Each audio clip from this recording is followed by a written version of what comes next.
This is Robert Montgomery, inviting you to join us for Love's Lovely Counterfeit, tonight's study in Suspense.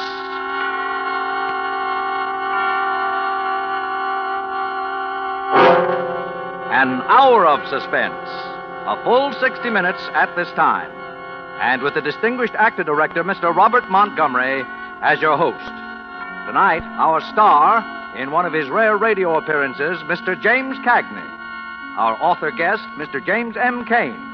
Our story, Mr. Cain's Love's Lovely Counterfeit, a suspense play produced, edited, and directed by William Spear.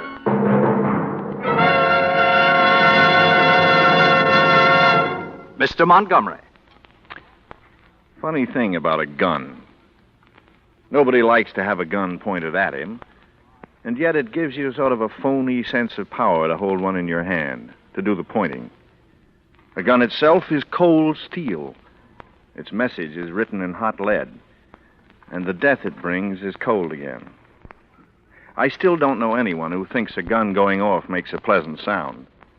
I suppose a lot depends on knowing why the guy who points it wants to fire it, and what kind of a gun it is. Guns have personalities. A fat blue revolver is a lot different character from the first slim rifle you get when you're a kid. You take a rifle like that, they look clean. They are clean. But did you ever take a good look at an automatic? A .45? Nothing healthy looking about those babies. Something very final about an automatic. They're for the tough boys. Probably you haven't known any tough boys personally, but you've read about them and heard about them. And high-caliber actors like James Cagney have made them live for you on the screen. You want to know how it is to meet a tough boy? We've got one for you. Name's Ben Grace. And Jim Cagney's portrayal of him tonight reflects an important ingredient of suspense. Because of the character as James M. Cain drew it, and because of the masterful interpretation you are about to hear. A respected actor and my friend, James Cagney, as Ben Grace in Love's Lovely Counterfeit.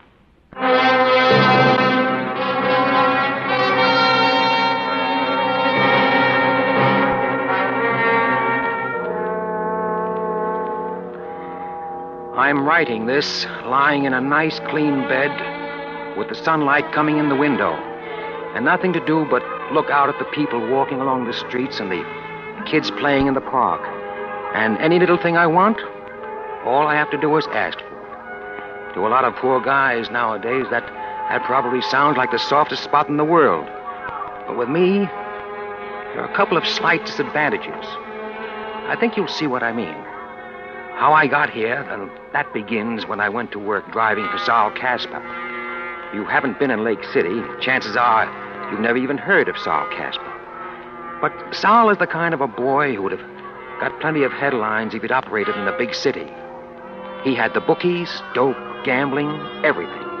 And he owned the best commercial hotel in town as a front. The only trouble with Saul was he was mean, and he was greedy.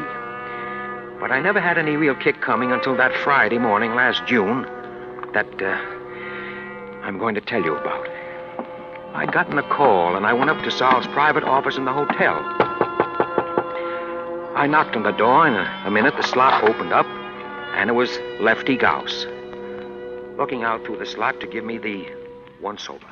Oh, it's you, huh? Come on in. Saul here yet? No, not yet. He ought to be pretty soon, though. What's he got on his mind? I wouldn't know, Ben. This is supposed to be my day off. Well, I hope you didn't make any heavy dates. Oh, so you don't know a thing about it, huh? Not enough to tell you, Ben. Okay. Hey. Huh? What's that? Huh? Oh, that must be those poor suckers the Citizens League have on the political parade. Yeah. Yeah, there they are. You can see them through the window just coming into Main Street. Say, that must be Johnson, huh? The guy there running for mayor. Yeah, that's right. Oh. In the back seat of the big open Packard. Oh, who's the doll riding with him? What's the matter, Ben? Don't you read the papers? Sure. I read Little Abner. Who's that, Daisy May? Her name is June Lyons. She's his new secretary or something. But everybody says she's the brains of his campaign. Yeah? I could use a little brains like that myself. No, not that kind you couldn't. Not that missionary kind. What about this Jansen? Not a chance. Putting out a lot of publicity. He must have some dough behind him. You can't elect a reform ticket in a town like this. The machine's too strong, Ben. Not unless you got some dirt, some real dirty dirt that stinks so bad people just can't ignore it. Then the machine boys can't put the pressure on. But otherwise... Everybody knows Saul is backing Maddox. He even brags about it in the paper. Yeah, sure. And who's going to get anything on Saul with half the police force on his payroll? Saul isn't even worried, huh? Why should he be? Saul puts up the dough, Maddox wins again, and Saul keeps on running the town.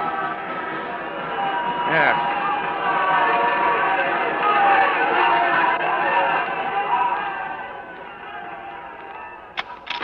Well, that must be Saul now. Hi, Lefty. Hi, Benny. How's muscle bound? How are those big, broad shoulders, eh? I have 'em built right into my suit. You ought to try that, Saul. Might make you look like a man. What's that crack supposed to mean? What's the matter, fellas? Can't you take a joke? Sure, I can take a joke. So can I. What you got on this afternoon, Benny? I guess you forgot this is my day off. I said, what you got on this afternoon? Nothing that I can remember now. Why? Little job? What kind of a job? I got a tip some friends of mine may be in a little trouble. Something about a bank. Why don't you stick to the bookies and the gambling, Sal? You'd be safer. Listen, Benny, anytime you think you're big enough to run this business, just let me know. I'll be glad to work something out for you. What's the job? These kids are gonna crack the castle on First National just after closing time. It's loaded on Fridays. It ought to be a big haul. Yeah, they got a room here in this hotel, room 480. They'll be back here about 3:30. You see, I own this hotel, and I want you to go up and collect the room rent. I'm giving them pretty good protection, so I figure it'll come to about 20 grand. Yeah? Well, figure on getting somebody else to collect it. What? I said get somebody else. I don't like guns, and I don't like gonzels, and you know it. Listen, you punk. You think you're a big guy, don't you? A big guy with muscles. And I'm just a little guy. That's what you think, isn't it? Isn't it? But if you try to cross me, I'll have you crawling me on your hands and knees. Oh, when I get through with you, you'll beg me to use a gun on you. Because you're yellow. Aren't you? Aren't you? What's the room number? 480. Come on, Lefty. Okay.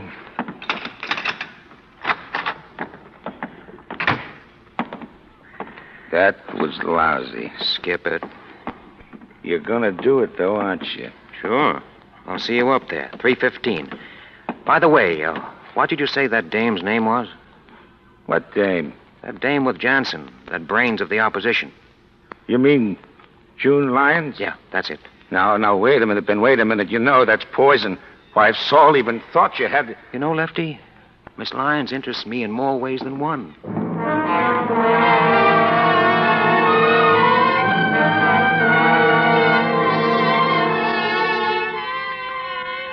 An election for mayor in a place like Lake City can be a pretty tight little situation, particularly if the town has been run for years by a mobster like Saul Casper. And I knew that with me working for Saul, playing around with the opposition wasn't exactly the healthiest pastime in the world. But when I saw that June Lyons doll that was running their campaign, there was something about her that gave me an idea. That's why I phoned her. And she said, okay. I met her at an intersection a little ways out from the main part of town.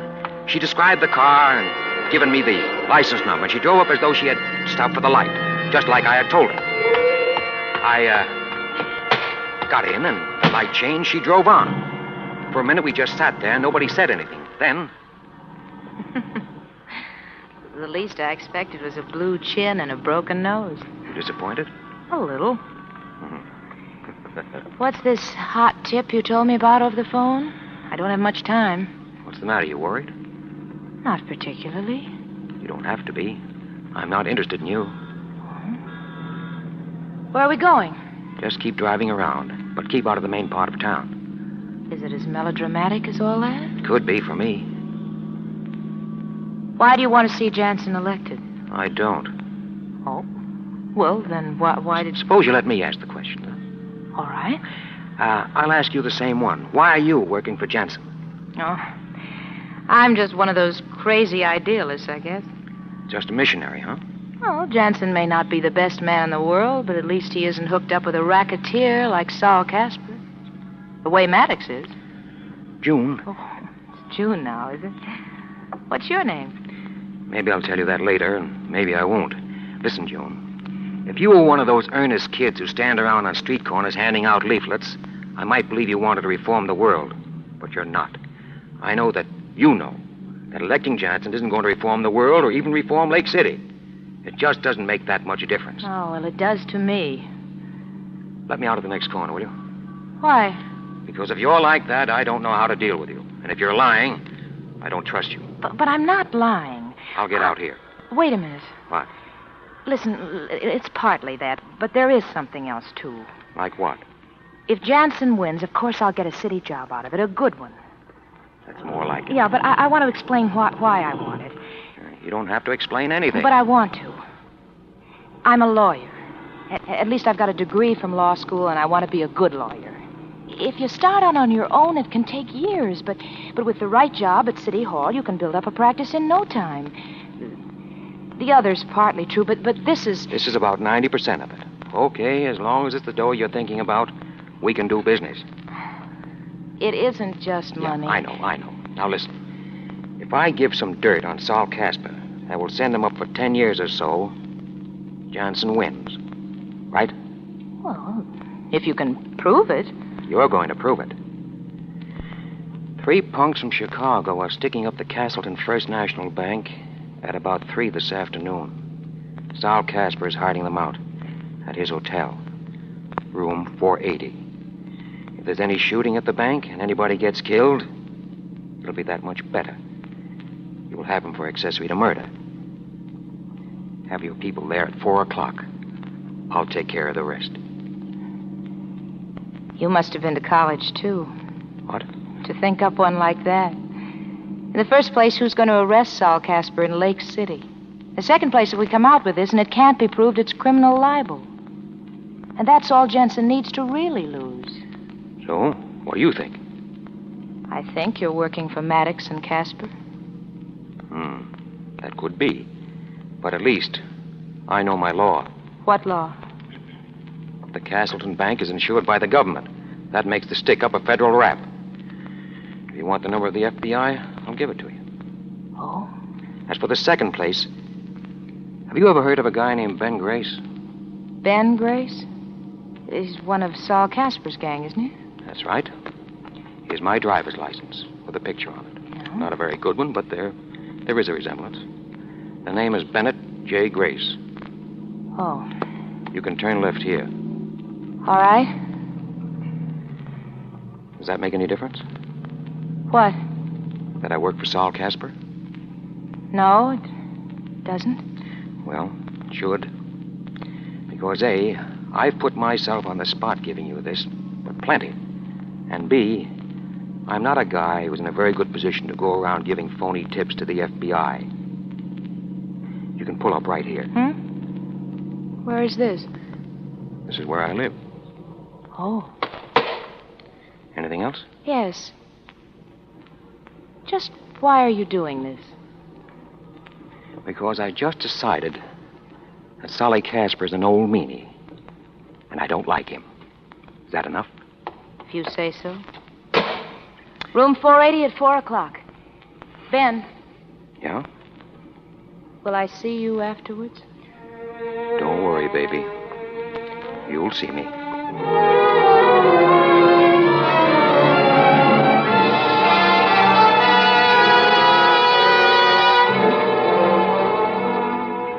I was back at the hotel by 3:15. Things were going pretty good. The one thing I was afraid of, that she'd want to call in the Federals before the stick-up, she never even mentioned. I knew she was my kind the minute she began to talk about the dough. When I got up to room 480, Lefty was already there, lying on the bed, reading the paper. Oh, hello, Ben. How you be? So this is room 480, huh?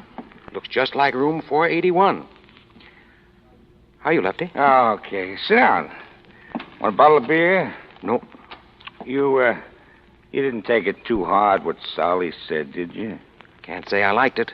What time is it? Oh, a couple of minutes 4. Yeah. It's too bad about you, Ben. What's too bad? The way I got you figured, Ben, you're a chiseler. Then what? That's all. Sounds like there might be more. Not unless you ask for it. Okay. I'm asking for it, Lefty. Well, Ben, a chiseler's like this. He isn't crooked and he isn't straight either. He's just in between. But above all, he doesn't like trouble. Maybe he's just smart. I don't say he isn't. Oh, he'll always make pretty good dough, and he'll die in a nice clean bed with a doctor's certificate instead of a coroner's.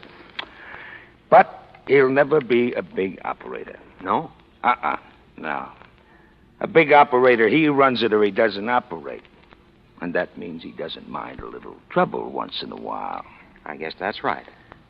And that's too bad, Ben, 'cause you got brains. Now, me, well, I'm different. How's that? 'Cause I don't mind the trouble, but I don't have the brains. Oh, I wouldn't. Who told you that? I know. 10 years in stir off and on didn't help any. And I didn't have much to begin with. Did I ever tell you how I started, Ben? No. Ben, I was a preacher. A what? Do you expect me to... Yes, a preacher. So help me, I was. By rights, I still am. Look, here, I got the license right here in my wallet. Yeah, it was one of those hillbilly outfits. And the bishop, as he called himself, he was so far away from where I was that he never even heard about me, I guess. Anyway, he never canceled the license. The Reverend Richard Jose Gauss. That's one for the books, Lefty. Yeah, I was just a kid. But I got hooked up with one of those big-time evangelists. And if I stuck with it, I could have hit the big time myself. And there's plenty of dough in that racket. But you know what I did? First time we really make a big take, I tie a handkerchief over my face and get me a rod and stick up the cash box. And they caught me. Yeah, that's how I know I haven't got the brains. I wouldn't let it worry you, Lefty. That's not what's worrying me now, Ben. What is? What is? What's going to be happening in here in a couple of minutes. You ever sat in on a divvy before, Ben? No. And there wouldn't be now, except for the manpower shortage. These are 3 wild kids, Ben. Chances are they'll be coked to the ears and slobbering at the mouth with being half scared to death and half crazy with excitement, thinking how much dough they got and what big-shot public enemies they are. And we, you and I, we got to walk up and take 20 grand away from them. All right, they know that. Yeah, knowing it's one thing, kicking in with it's another. And suppose Solly's double-crossed us. How? Suppose he didn't tell the kids how much his cut was. Suppose he left it for us to break the news. They just come from maybe killing a couple of people for 40 grand. Maybe they just as soon kill a couple of more to keep the 20. Maybe. So now we're going to find out. Come on, Marty. Get him in here. Sure, okay. Johnny, don't leave me, will you, Johnny? All right, get him over to the... Who are you? I'm the man that collects the room rent. Yeah? Stick him up. Frisk him, Marty. Okay, Johnny. I don't need a rod to handle punks like you. This guy's clean, Johnny. Yeah, what about the other one? He's with me and he's got a gun. And don't try to take it away from him because it's an old family heirloom. And he's very fond of it. Yeah? Oh, yeah? Okay, stop acting like something you've seen in the movies and put that cannon away. You might drop it and break somebody's foot. What's the matter with your pal here? He got shot. Anybody else? No, the guard shot him when we were pulling out. Better get him over on the bed. Johnny, we're going too fast, Johnny. We're going too fast. He's out of his head. Yeah. Did you get the dough? Did we get the dough? Look at this, wise guy. 40 grand, maybe more. Look at it. Touch it. Taste it. Smell it. What about it, sucker? Did you ever see so much dough before in your life? Sure. I work in the mint. Do you know how much this room is costing you? How much? 20 grand. 20 grand. That's right. I'll be back after a while to collect it. What are you going to do with your pal there with the holes in him? I don't know. Johnny. You know that's bad, don't you? Why? The kid's out of his head already. Suppose he makes trouble, starts screaming or something. Well, you got doctors, haven't you? Sure. But that kind of a doctor, that's one more guy that'll have to get a cut. Pretty soon you guys won't have anything left but small change. Yeah, that's what you think. But of course, maybe the kid'll die. Yeah? And then what do we do? That's even worse. Johnny. Oh, no. That'd be easy. Then we just take him out of here at night and dump him someplace. Oh. And if the kid was to die, that would be one less guy who had to get a cut. Wouldn't it? Huh? Yeah. Well, come on, Lefty. Okay. Good to be seeing you. Yeah. I hope you know what you're doing, Ben. I don't know. What do you think? I think so. Come on, I got the room next door.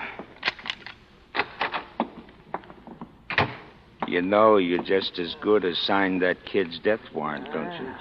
That's right. The other two will knock him off now before we got time to get the... Johnny. Listen. Johnny, no! They did it. Yeah. Maybe we better call Sal, huh? I hope you know what you're doing. Order, please. Give me Mr. Casper's room. You sure he's dead? Yeah? Sal? Yeah, who's this? Ben. You better come up to room 480, Sal. Why? They want to see you personally. Why? I said they want to see you personally. I still want to know why. Do you want your dough or don't you? You're supposed to be the guy with the big muscles. I'm not going to wrestle those punks for your purse. Okay, Charles Atlas, I'll be right up and show you how it's done. You'll be right up. Then what? What do you mean, then what? Well, don't get nervous. Ben, Yeah. if you got any little plans, you know I'm all for 'em, don't you? Sure. And you know I hope they come off, don't you? Sure. But if they don't come off, you know where I stand on that, too, don't you? I know. You stand right behind me with a gun on my back. Just so you know, Ben. I can see how you'd have made a preacher. Lefty, you've got a terrible streak of honesty in you. Just so you know. What's going on here? Listen, there he is. I'm Sal Casper. What's going on here? Oh, Mr. Casper, there's been a little trouble, Mr. Casper. What kind of trouble? Arch here, he just died. Died. He was shot. All right, so we'll get him out of here tonight. You got the dough? Sure, we got it. Well, let's see it. Here. All right, put up your hands. Huh? What's it? Department of Justice. You're all under arrest. We didn't even... You got nothing. Come on, now. Stop pushing. Wait a minute. That's all, pal. Hey, Ben, where you going? I got a date with a missionary.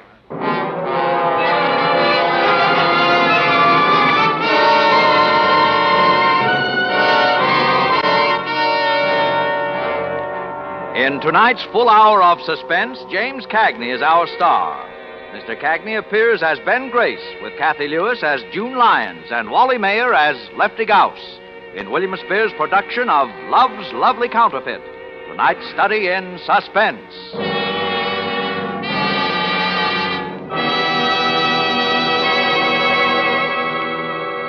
In just a moment, we will return with Act Two of Suspense. This is CBS, the Columbia Broadcasting System.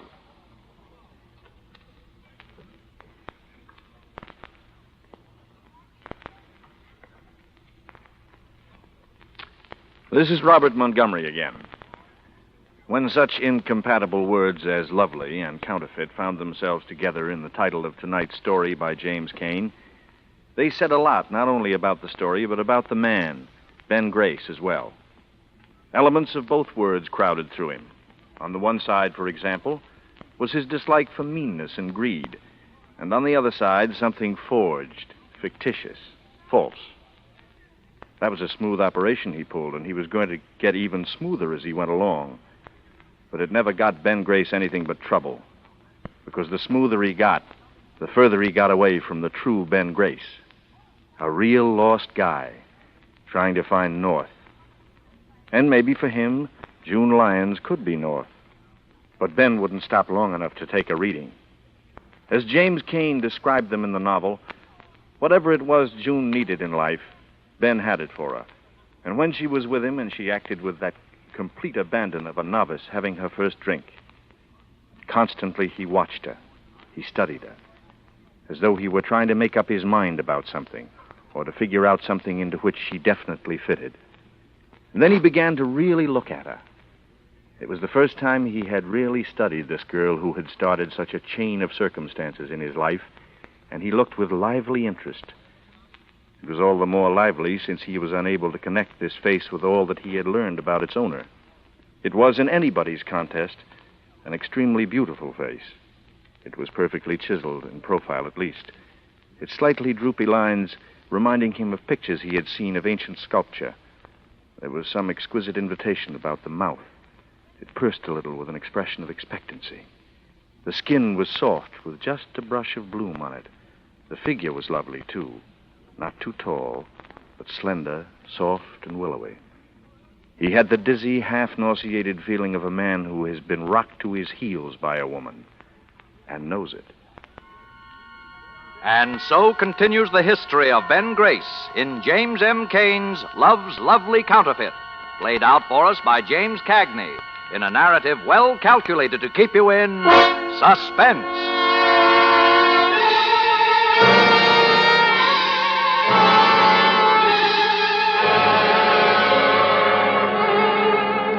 After that, the action moved along just the way I'd seen the play in my mind.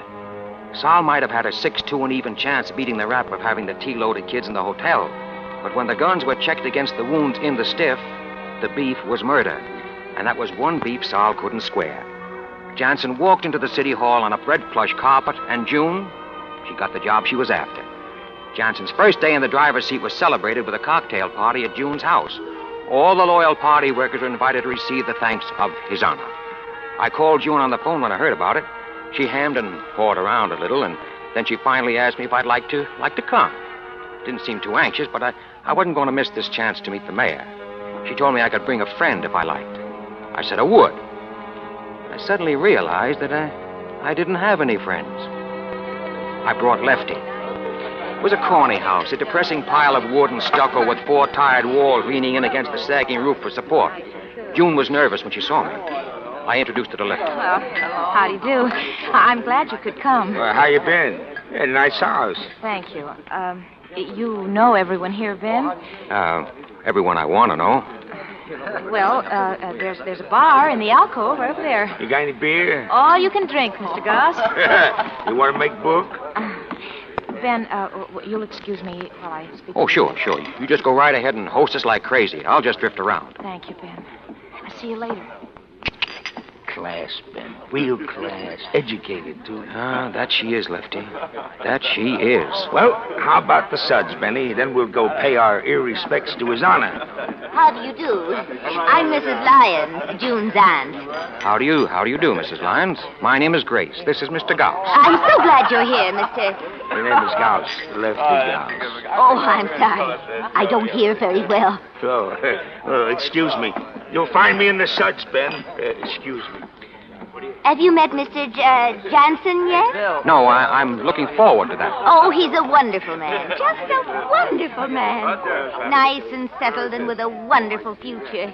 Don't you think so? I think I'll be able to tell more about his future after I've talked to him. Exactly. My very words to June. I can see things like that. I beg your pardon? Then you agree with me. Oh, of course you do. You look like a very intelligent young man. Mrs. Lyons, you don't make much sense. Exactly what I've been telling Junie. But she just says, oh, be quiet. Oh, for heaven's sake, Auntie, be quiet. I can understand that. Oh, if you really would encourage her, Mr. Grace. You see, she never tells me a thing. Never. Thinks I'm dumb. Treats me as though I don't have good sense. But I see things, I can tell you. Why, he's so crazy about her that all she'd have to do is lift her little finger to marry him. Just her little finger. Marry? Marry who? Yes, and it would be such a fine match for Junie. Mrs. Olaf Jansen, wife of the mayor. Oh, goodness, I get dizzy when I just think of it. Yeah. And I know what you mean there, too. There, Mr. Mayor, Mr. Jansen. Well, how are you, Mrs. Lyons? Yeah, Mr. Jansen. This is Mr. The name is Grace. Ben Grace. Ben Grace, eh? That's right, Your Honor. June, Miss Lyons tells me that you've been very busy. May I congratulate you, Your Honor? Thank you. I was about to say that Miss Lyons tells me that you work to help make my election possible. How very clever of you, Mr. Jansen. Oh. I did what I could, Your Honor. Please accept my sincere thanks, Mr. Grace. It's highly encouraging to find young men fighting for good, clean government. Good, clean government is my hobby, Your Honor. Really? Mm-hmm. And, if I might make a suggestion. Of course. This town needs a cleaning from attic to cellar. There we agree, Mr. Grace. And you'll need the right man as chief of police to help you do that. Are you, ambitious for a police career now? Oh, no, Your Honor. Myself, I have no ambitions. But I think I can suggest the man you need. Cantrell. Joseph Cantrell. Cantrell? That's the man. But I've just thrown him out. He was one of Saul Casper's rats. I'm sorry to use words like that. You worked for Saul yourself, didn't you, Mr. Grace? You mustn't get emotional about these things, Your Honor. I'm sorry, sir, but I fail to follow your reasoning or your emotions. You said you wanted to clean up this town. You'll have to appoint the best available man to do that for you. If you go through the list, you'll find that Cantrell is the best officer on the force. He's got more copper in him than a ton of pennies. It wasn't his fault that a crook got elected and he had to play along. Give him half a break, and he's the best law enforcement officer in the country. And a good officer is what you'll have to have if you're going to deliver what you promised the voters. You can't deliver with jerks and thugs. Now, let me tell you something. Oh, you silly man. Let me make this very clear, Mr. Grace. When the people of Lake City voted for me, I promised them that I would clean up... Save your breath. Your Honor, I heard all your campaign speeches. Mrs. Lyons, may I take you to the bar for a ginger ale? Are they really, Mr. Jansen? Yes, we've been waiting a long time for a man like him. Oh, you're right. You're so right there. Ben, you leaving so soon? Now that you mention it, I guess I am. Oh, well, have you met Mr. Jansen? I met him. What do you think of him? I think he's a very educated gentleman. But he'll learn. He'll learn. And you know what? I think I'm in love with you. I think I love you, too.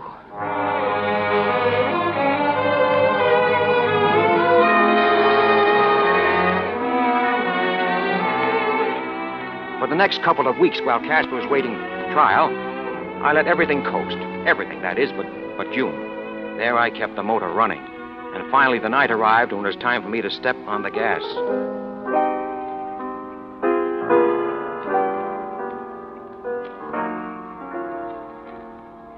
Pretty. Very pretty. My secret vice. The piano And?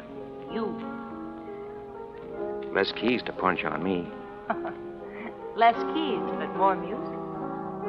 Junie, Uh-huh. he's stuck on you, isn't he? Who? Jansen. Jansen? That's the man's name. His Honor, the mayor. Sure you don't generate a little amperage for him? Oh, Ben, you. You can ask that. Fix me another drink. All right. Yes. Nice little apartment you have here. Makes that home you lived in before the election look like a flea bag. Well, I earn a little better. I live a little better. Sure. Ben, Yeah. why'd you ask me that? Ask you what? About Jansen? Skip it. No, Ben, I want to know. Oh, I kind of got that notion from the way he always shows up here after I bring you home at night. And stays for a while. You're wrong, Ben. Don't give me a razzle-dazzle, Angel. I've clocked him in and out. Oh, you know me better than that, Ben. He has no personal interest in me. Honest. It's just business. things we have to talk over. Mm-hmm. Not enough hours in the city hall day, huh? Well, he gets lonely sometimes in the evening. You know, his wife just died, and he... That's what I mean. All right, Ben. He likes me. And I just feel sorry for him. Honest, he's so grateful if I just let him come in and just sit for an hour and talk. Grateful. Oh, Ben, please. You probably got him jumping through hoops. I'd rather have you jumping through hoops. You know, when I was a kid, my old man used to say, Ben, he'd say, don't ever jump through a hoop. Of course, from the hoop, it's only a hop to the halter. And then you drop the H, and what are you left with? The altar. Oh, man, where'd you hear that? Jensen coming here again? Tonight? Oh, not if you object. Oh, I don't object. That's better, Ben. There's nothing to be jealous of. You could ask him a favor, though, Junie. All right. Anything you say. Ask him to appoint Cantrell chief of police. Appoint Whom did you say? You heard me. Ben, what on earth are you talking about? Cantrell. But he's a crook. Well, he was hand in glove with Saul Casper. How could Jansen appoint Cantrell? It'd make a laughing stock of the whole campaign. Oh, Ben, he can't appoint Cantrell. Okay. Ben? Ben, where are you going? Home. To bed. I gotta make an early train in the morning. Train? Where to? New York. You're going away, Ben. Guy's gotta think about his future. Nothing for me in this town. That's the way you played it. Get rid of Saul Casper. And go after me. And then when you found out that Jansen's in love with me, you thought you had him. That through me you could make him do whatever you want. Get Cantrell made the chief, and then you can run this town just the way Casper did. Well, you won't. Well, goodbye, Angel. Don't forget to dust in the corners, lock your door at night, and peek under the bed. Ben? Yes? Ben. Close the door, Ben. From the inside.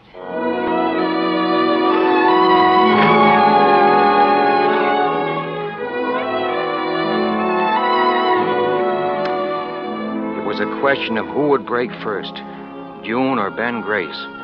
And she broke maybe seconds before I would have turned back to her with all my hard-boiled, off-the-arm toughness melted away in little pools at her feet. But that was something I couldn't ever let her know. The next morning, I found Lefty in the blue bottle, blowing the head off his glass of breakfast. Hiya, Ben. Sit. Lefty, how much did Saul pay you? The truth, Ben. 35. What? A week? So go ahead, laugh. Let's see you laugh. For all I did, gambling my neck every other day, 35 a week. And I took it. Hey, that's the funny part. I took it. You can start tomorrow at 50. Who for? From now on, I'm running it. Aha, so it was you.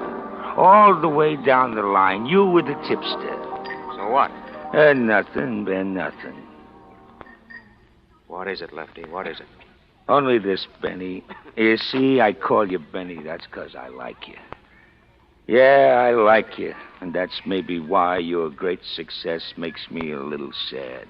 Listen, Reverend Jose, the only revival I'm interested in is reviving the fortunes of Ben Grace.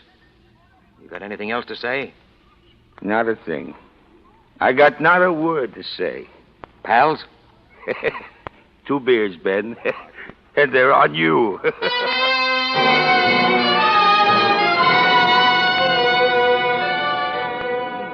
So I took over where Saul Casper dropped out. We moved things around a little to make it look respectable, but the bookies and the gambling joints and so on kept right on in business. And I collected. Wasn't hay. Things were fine, just fine. My evenings were filled with June, and my days with putting the automatic pump on the town. Like the day I finally got around to the office of Bleecker and Yates. The lawyers.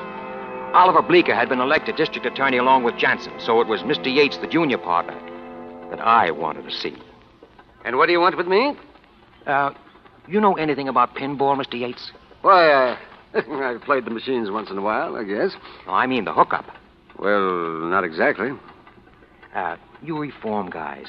You don't know much, do you? Is it important? Listen closely, Mr. Yates, because I'm only going around once.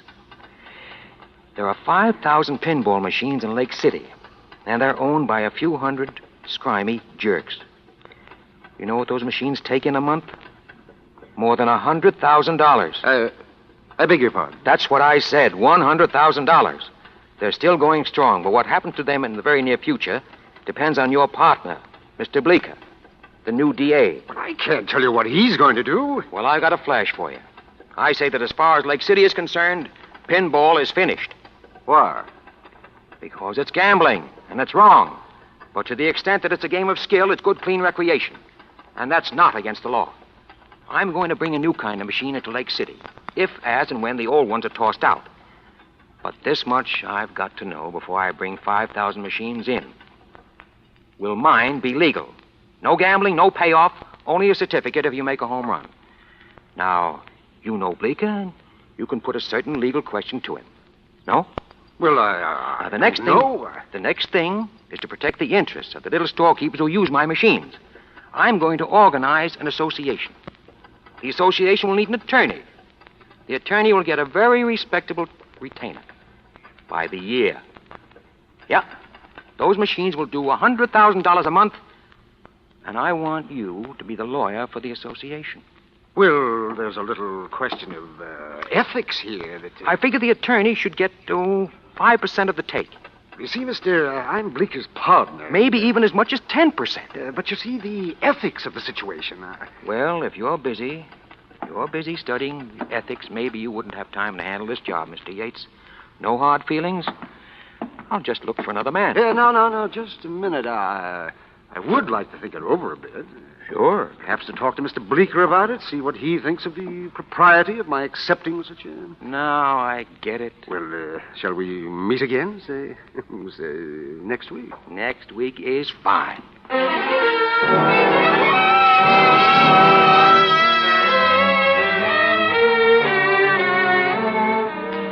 And next week was fine. Joey Cantrell was appointed chief of police. The DA listened to the legal advice of his partner, Mr. Yates, and decided it was for the good of the community to yank all those horrid, nasty pinball machines and save the citizens from the temptations of gambling. Chief Cantrell's first official job was to supervise the smashing of the machines which had been condemned. I went around to see how he was getting on before he could smash too many. Okay, drive that all around the other side. We're up the hips with pinball machines here. Okay, Chief. Come on, you monkeys. Lay those hammers into those machines. And don't forget, if any nickels fall out, they belong to the city. Okay. May I have a word with you, Chief Cantrell? Huh? Oh, well. What's new, Ben? Say, tell him to hold up a minute, will you? Huh? Tell him. Oh, yeah.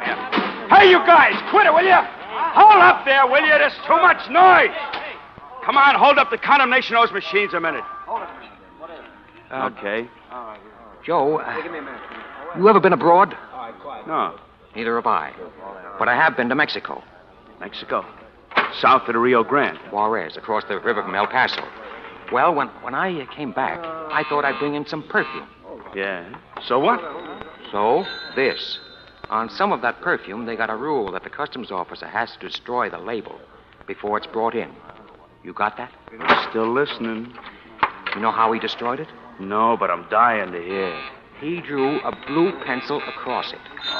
He made one blue mark, and that legally destroyed it. The man put a blue pencil right through it. If one blue mark will destroy a label, why won't it destroy a pinball machine? Oh. Say, you sure do think of things, don't you? I do my best. You mean destroy it legally? Legally. Got a blue pencil I could try? I just happen to have one with me. Then we'll see. Look at that. I just destroyed it. See? Now, another thing, Joe. Yeah? You'll want those trucks again, huh? To haul the destroyed machines over to the reservoir street dump? Well, I guess they got to be put someplace. All right. I'll have them here tonight. Funny how a blue pencil ruins stuff, isn't it? Oh, and another thing. Yeah, just one? Sign those vouchers. For what? For the trucks. The trucks I furnished the city yesterday to haul these various gambling devices from various and sundry addresses here to the 9th Street Police Warehouse. $3,000 in all. Hey, slow up, boy, slow up.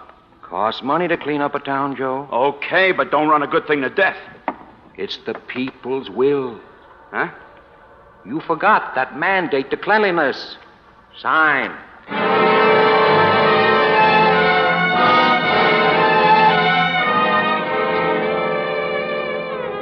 And that's the way it went. And with a little remodeling, those pinball machines were back at their old stands. But now they were working for Ben Grace. Yep. Whatever I touched turned green, with pictures of presidents on it. Things were going so good, I started to worry. But I knew that the real worry was going to be June. I knew she was going to spring it on me sooner or later, and it was. It was last night when I was out at her new place that she decided to get it off her chest. Ben. Yep? Ben, I want to talk to you. What about? Don't you know? Yeah, I guess maybe I do. We can't go on like this, Ben. It isn't right. It isn't fair to Jansen. It isn't fair to me. What's so unfair about it? Oh, Ben, you know what's unfair about it. Mr. Jansen promised the people of Lake City that if he got elected, he'd clean up the town. Huh? All right. Why doesn't he do it? He's had 6 months. Because he doesn't even know what's going on. Great. Then what's the beef? I know what's going on. The horse racing places, the gambling places, all the other places are just as open as they ever were. Mm-hmm. And I know who's keeping them open. Of course you do. I am. Listen, honey, if I wasn't bossing the organization, someone else would be. People like to bet. People like to gamble. Oh, Ben, don't you see? I'm a city official. I have an obligation to the people of this community, to the people who elected Jansen because they believe that he'd... Still a missionary, huh? Well, I'm not a racketeer. Maybe not. But you're the next thing to it. What do you mean? Where do you think the dough came from for that car I got you? And the fur coat? And this place? You never told me. Did I have to? You knew I didn't get it from a long-lost uncle. Why don't you admit it, baby? You're a chiseler. Am I? Sure, just like me. Only I'm honest about it. You're not. Then I will be. I will be, starting now, starting right tonight. What are you going to do? Turn me in? Oh, Ben. Maybe your big mistake was falling in love with me, baby. Now, there isn't much you can do about it, is there? Oh, Ben, quit it. Get out of it, please. For my sake, just because I don't like it. Just because I hate it. Maybe I don't like it either. It's all I know how to do. Ben, what was... Hiya, Benny. So, Surprise? kind of. Did you break out? Yeah. Yeah, just to see you, Benny. Put up your hands. You know I never carry a rod. Yeah, maybe you sort of wish you did now, huh? Muscles? Not that you have a chance to use it. What are you going to do? I'm going to kill your boyfriend, sweetheart. No. When I've done that, I think I'll think of something real nice to do to you. Ben? You sit right there where you are, sweetheart. Benny, you start backing up to that door slow. It's a bathroom, isn't it? Yeah. Yeah. I think I'll kill you in the bathtub, Benny. That way it'll be nice and quiet, and there won't be so much mess. Now reach behind you real careful and open the door. And when I tell you to start backing in, you back in. All right. Start backing.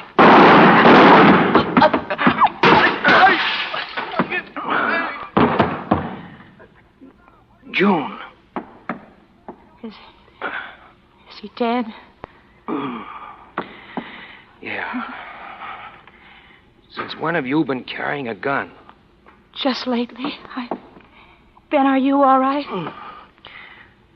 I just want to sit down a minute. Oh, Ben. We got to get out of here, baby. Oh, yes, Ben, we'll go away. We'll get out of the country. We'll go to Canada. Sure. And we can get married there. You do want to marry me, don't you, Ben? You know I do, baby. And you can get work up there, Ben. I'll do something, too. And we'll do something decent with our lives. Darling, I know it's been partly my fault. I know I've just been weak. But it isn't too late to begin again, is it? Is it? Maybe not. But your aim on that second shot wasn't too good, baby. Ben? So, There's just one thing that's stopping us. Ben? What? The bullet hole in my belly.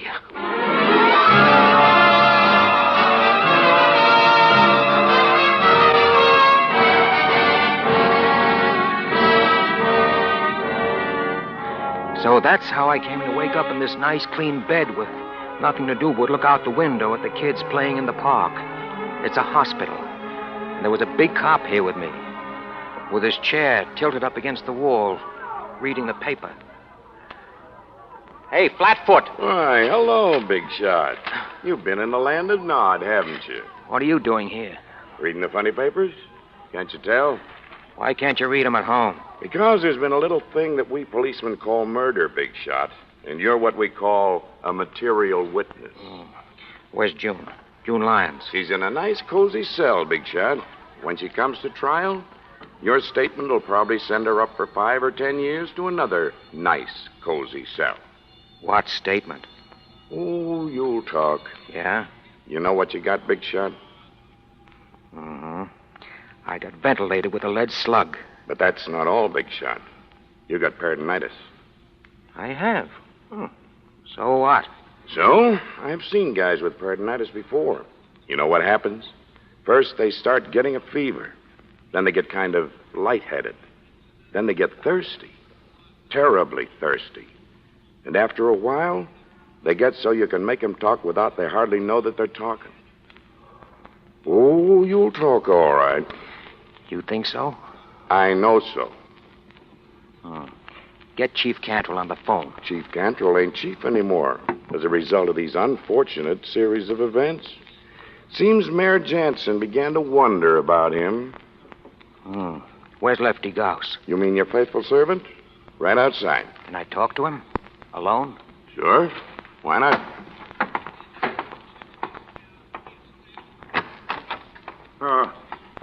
How is he, nurse? It's hard to say yet. Hey, Putty Nose, your boss wants to see you. Thanks, you funny fella. Hiya, Benny. How you feeling? Not too good. Well, it just goes to show you, don't it? They're all alike. Who are all alike? These big shots. They make a lot of dough for a while and then bingo. What good's it done 'em? He seems like a nice man, though. Who, Ben? Sure, he's nice enough, I guess. I got nothing against him. I just say it's a sucker's racket, that's all. Me, I want to live to be a grandfather. Oh, a grandfather. You got to start by being a father, you know. I know. My daddy told me all about that just the other day. Well, I'm going back in. Have you got it all, Lefty? Hello, Flatfoot. What do you have now, Big Shot? You say the DA wants me to talk, huh? Maybe he was just pretending. Well, suppose I had some conditions. Like what? Oh, like I only talk in the apartment where it happened. June Lyons' apartment, and June Lyons has got to be there. And Lefty here too, to back up some things that I might say. That might be arranged? Fine. Now, you think the DA might forget a couple of those little things he's been holding against me if I talk? That'd be the general idea. All right. You can close the door as you go out, and tell the DA to be around in about an hour. I'll talk.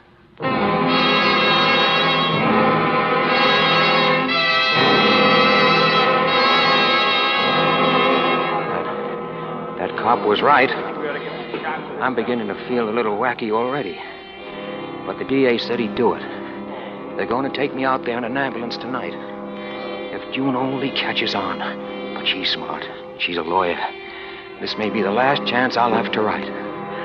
But don't worry. Whichever way it comes out, you can read all about it in the papers. Well, now, all I'm saying is that I won't be responsible. Dragging a man in his condition way out here in an ambulance, lugging him up 3 flights of stairs on a stretcher. Doc, that's the way he wanted it, and that's the way it's going to be now. All right. Everybody here? Miss Lyons? Yes. Lefty Gauss? Yes. All right. How is he, Doctor? I've already told you, but he can talk. Not worrying about me, Mr. DA. You're breaking my heart. Are you ready to start, Ben? Yes. I'm ready. Do you, Ben, take this woman, June, to be thy lawful wedded wife, to love and to cherish, for better, for worse, till death do you part? I do. Hey, what do you... Do you, June, take this man, Ben, to be thy lawful wedded husband, to love and to cherish, for better, for worse, till death do you part? I do. I pronounce... No, you don't. Oh, yes, I do. I'm a licensed preacher, and this apartment is outside the city jurisdiction. It's in the county. And this marriage license was taken out at the county courthouse 1 minute before they closed today. And when I sign it, brother, it's legal. I pronounce you man and wife. I suppose you've heard that a man can't testify against his wife, Mr. D.A. Yeah, I know. By the way, do you mind if I kiss the bride? Go ahead. Ben. Oh, Ben, honey. That was the finest thing. Shh. That was nice. Oh, Ben. Your face is so hot. Yeah. I thought maybe I was going to make it, baby. But I guess I'm not. Ben. Ben. Doctor. Quick. Doctor. Quick. So long. So long, missionary. Mrs. Missionary. Ben. No. Ben. Lord, we pray thee to receive the spirit of our dearly departed and to forgive him his trespasses as we forgive those who trespass against us.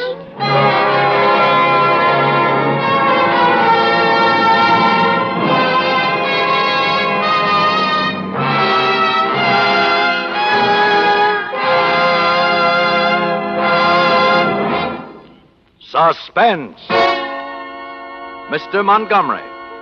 I'm sure you'll agree with me when I say that it has been completely wonderful to hear a performance like the one we've just heard. I say like the one we've just heard, but that's a futile phrase, because there's no one like Jim Cagney.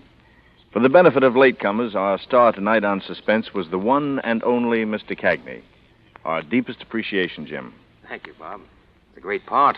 I enjoyed doing it. Which brings us properly and with gratitude to the author who conceived it, Mr. James M. Cain, who does us further honor by appearing here with us now. And who wishes he had a fresh choice of superlatives handy, Bob. Briefly, I thought it was excellent. Of course, it isn't exactly startling to learn all over again that Jim Cagney is a splendid dramatic actor. You know, Bob, I can tell you what I think is the particular element that makes Cain the most powerful writer of true suspense fiction in America. You interest me, Jim. He's always got a man and a woman. The crime, the violence, murder is an inevitable climax, an explosion of the energy that his two people generate from being in love. Boy meets girl, boy wants girl, boy kills on account of it, if he has to, eh? Well, any author hates to think he is a formula man, no matter how good the formula is. But I suppose, broadly speaking, my crimes are crimes of passion. And successful, suspenseful stories, all of them. The Postman Always Rings Twice, Double Indemnity, Mildred Pierce, Serenade. Not to mention Love's Lovely Counterfeit, or rather to mention it again long enough for me to applaud two fine performances by Kathy Lewis, who played June tonight, and Wally Mayer, who was Lefty. To the supporting players, my thanks. You're a great company. And a special bow in the direction of Bill Spear, your producer, director, deluxe. You beat me to the draw, Jim, but my congratulations, too, to all concerned. And may I ask who did the writing of the radio play adapted from my novel?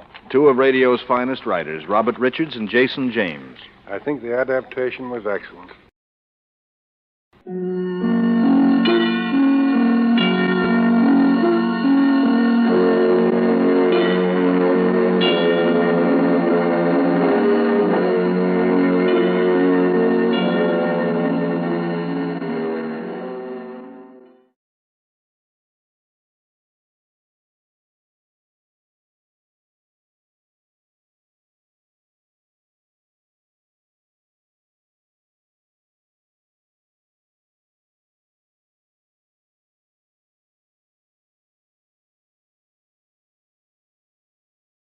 Now, Roma Wines, Roma, Made in California for enjoyment throughout the world. Roma Wines present Suspense. Tonight, Roma Wines bring you Mr. Gregory Peck as star of The Lonely Road, a suspense play produced, edited, and directed for Roma Wines by William Spear. Suspense, radio's outstanding theater of thrills, is presented for your enjoyment by Roma Wines. That's R-O-M-A, Roma Wines.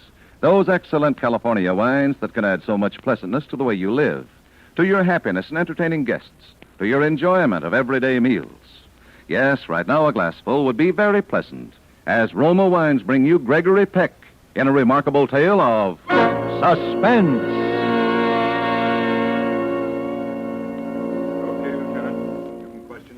Thanks, Doc. Well, hello, Gare. How goes it? Oh, not bad. You want a statement, I suppose. Mm-hmm, that's right. Well, tell me first, is she apt to get the extreme penalty? Well, that'll depend a lot upon what you have to say. I see. Well, I'll give it to you straight. I'm counting on you to do your best for her. Oh, sure. Well, go ahead, shoot. Okay.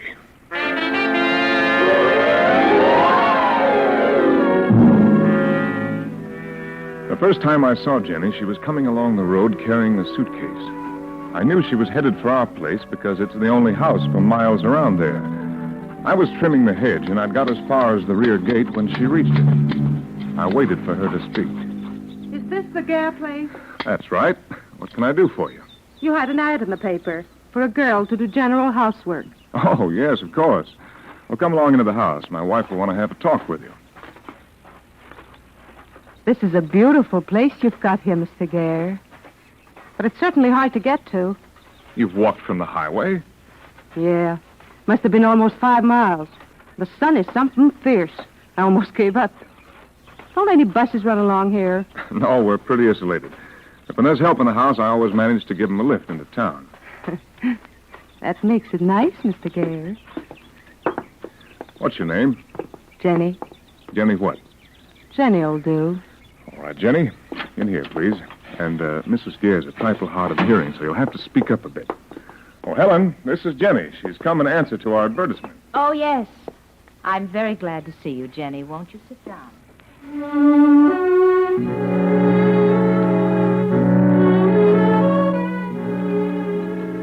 She was extraordinarily looking. Not beautiful or pretty. Striking, I guess, would be the word. She had heavy black braids wound about her head. Her eyes were a clear green and looked straight through you.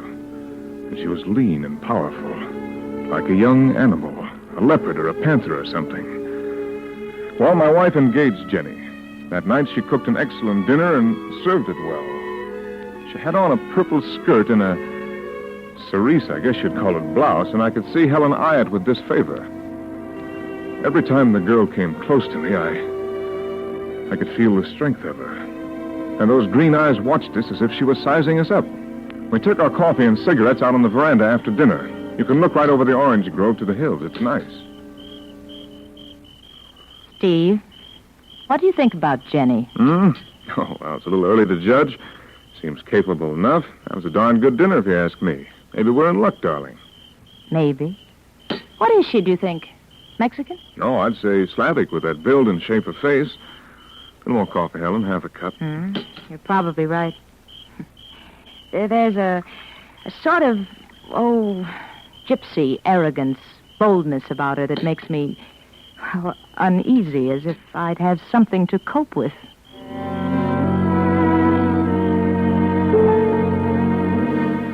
We went up to bed early. I was pretty exhausted every night with all the physical work I had to do. I turned out the light, and for some reason stepped over to the window. Jenny's room was downstairs on the same side of the house as ours in the rear. Her light was still on. She was getting ready for bed, and her shadow, huge and black, lay across the lawn. Her arms were raised to take down those heavy braids. There was something actually classic about the thing. The picture of it stayed in my mind long after I'd got into bed. Well, 2 or 3 days went by, and Jenny, well, the thing was, you were conscious of her all the time. Wherever she was, about the house, whatever she was doing, you thought about her. I was working in the garage one afternoon when she came out there with the butcher knife. Mrs. Gare says you've a whetstone out here. Could I get you to sharpen my knife for me, Mr. Gare? Of course. Just a moment. What's that you're doing? Oh, I'm trying to mend this old bear trap. Oh, are you a trapper, Mr. Gare? Oh, no, hardly. There's a coyote around that's been stealing the chickens. I'm hoping to catch him. There. Now then, let's have the knife.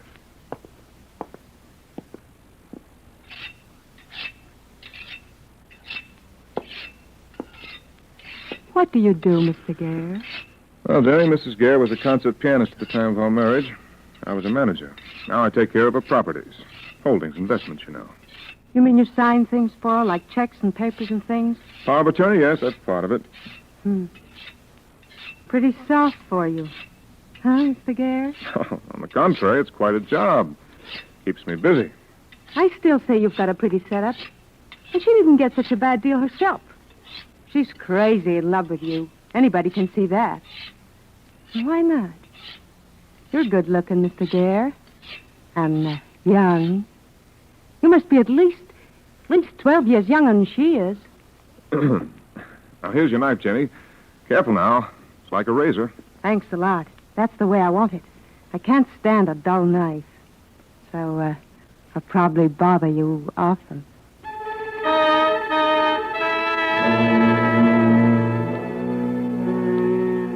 A few more days went by.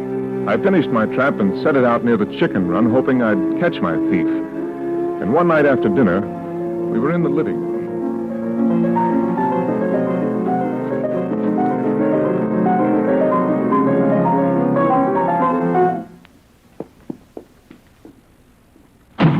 What's the matter, Helen? Steve, it's that girl.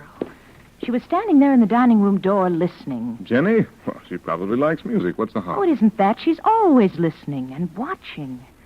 It's beginning to get on my nerves. How about her work? Oh, well, she works hard enough. She's willing and clean as a pin, but... Well, I have a feeling she doesn't respect me, that I just don't figure in her scheme of things. She's just simply taken the place over. I don't even run my own house anymore. Well, fire or why don't you? Oh, no, I couldn't. Say the word and I'll do it for you. No, I don't want you to. Steve, frankly, I'd be afraid to tell her to go. She might get ugly and set fire to the house or something. Oh, I never heard such nonsense in my life. What ails you, Helen? Aren't you well? I'm just terribly nervous, Steve. Maybe that's why she takes advantage.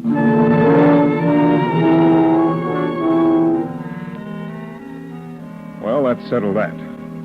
I felt like a heel, though, because I was relieved that Helen didn't want to fire Jenny.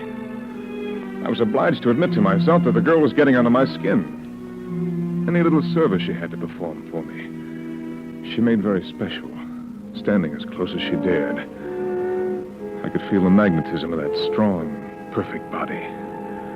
Her hair smelled like new apples, and those clear green eyes would linger caressingly in mine. Then, after about 2 weeks, one night, it must have been 1 or 2 o'clock. Steve, wake up. What's the matter? That girl. I think she's out there in the hallway. I think she's been in this room. Oh, Helen. I'm frightened, Steve. Please make a light. Oh, all right.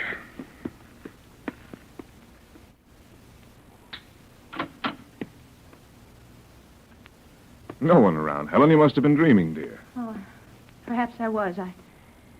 I dream about her often, Steve. Horrid, confused kind of dreams. I'm trying to scream for help and can't. It's just... Oh, good Lord, Helen. I never thought anybody could get you down. You've got to control yourself somehow. This is just plain silly. Yes. I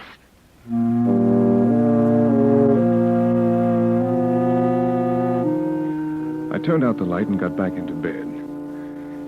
In a little while, I could hear Helen's even breathing and knew she was asleep. I lay there, thinking. About Jenny, of course. I never thought of much else. In a moment, I heard the piano. So faint, I thought I was imagining it. And it came again. Weird. Ghostly. I got up again, put on my robe, and slipped downstairs. The living room was dark except for the moonlight pouring through the window. And Jenny's figure, black against the light, was moving towards me. Almost before I knew it, she'd pressed close against me, crushing her mouth to mine. It was like being stung. Sharp, sweet, terrible.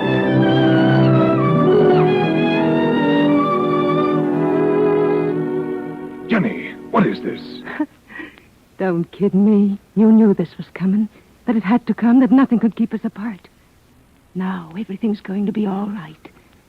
But Jenny, we can't. Helen is no fool. We can't let her stand in our way. What do you mean? It won't be hard. Just a matter of figuring the best way. I don't know what you mean, Jenny. And we can't stay here talking like this any longer. It'll be just you and me, Steve. And all that money. Think what we can do with it. Just think. Are you crazy? Yeah. Crazy for you. Just like you are for me. Listen, Steve. Inside of 5 or 6 years, you're going to be stuck with a deaf old woman. What you going to do? Sit here and grow old with her? Not you. Sooner or later, you'll clear out. So why not now? With me. Why? It's not so simple as you make it sound, my dear. All you have to do is to spread around the town that Helen's going to visit her folks, Mississippi or someplace, and leave her to me. Afterwards, you can say your wife's decided to stay down south, that you're going to sell out and join her. Then we can turn everything into cash and we're on our way. Easy?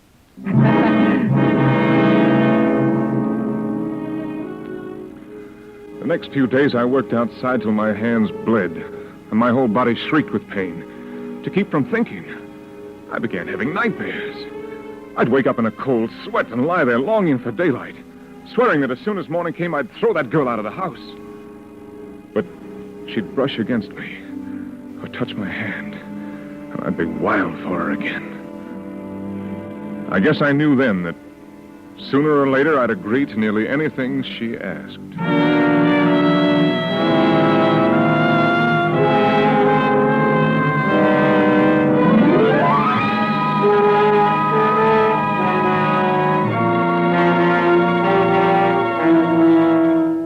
For Suspense, Roma Wines are bringing you as star Gregory Peck in The Lonely Road by Marion Orth. Roma Wines' presentation tonight in radio's outstanding theater of thrills, Suspense.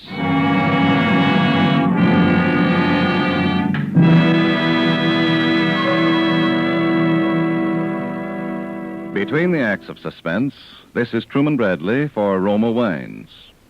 Today is the first day of spring, a welcome time everywhere, but especially at Roma. For in Roma's carefully kept vineyards, located in California's choicest wine-growing districts, the precious vines are already stirring with renewed life. The eternal miracle of soil and sun is now creating the luscious goodness of tender grapes that Roma's master vintners patiently, unhurriedly, guide to tempting, mellow wine perfection for you. If you've never enjoyed fine Roma California wines, you'll be delighted to discover Roma can offer you so much taste luxury for so little. Yes, Roma is America's first choice in wine for every occasion, every day.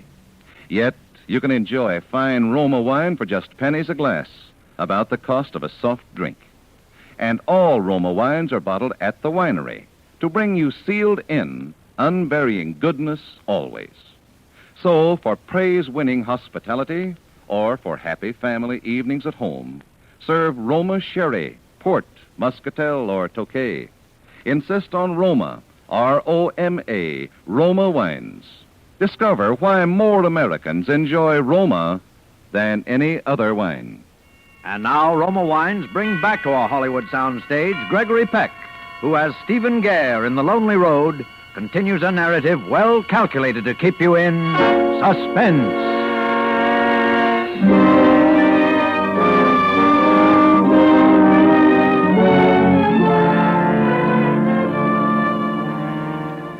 Helen began to get on my nerves. It seemed that every day she looked older, washed out, became became deafer. I began to despise her, to want her out of my way, out of Jenny's in my way. One morning at breakfast, Jenny came in and stood there looking at me fixedly. Well, Jenny, what is it? If you're going to town today, Mr. Gare, I've written down some things for the house. Very well, Jenny. If your list's ready, give it to me. I'll be leaving in a few minutes.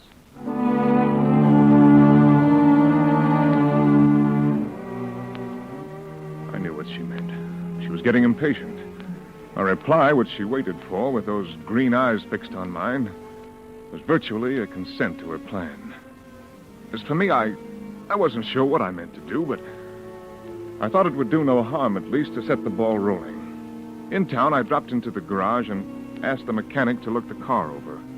I said Mrs. Gare was planning a trip to visit her family in Mississippi, that I'd have to drive her into Tucson to take the train, and that my tires weren't so good.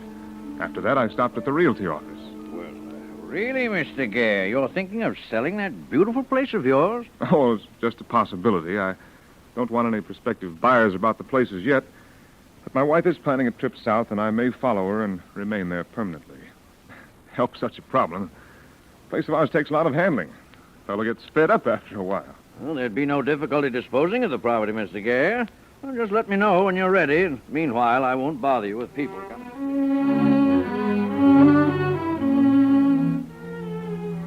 I drove home in a sort of trance. I wasn't shocked at what I'd done, and the thing was still wide open if I wanted to back out. When I got home, I didn't want to go into the house. So far, I'd had no luck with the coyotes, so I busied myself setting the trap in another spot. While I was doing this, Jenny came out with that butcher knife again, and we went into the garage. Helen was at the piano.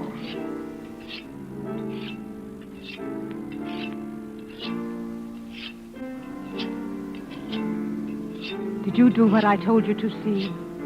Yes. Good. I can't stand this much longer. All right, Jenny. But I can't bear to be here when... Kiss me, Steve.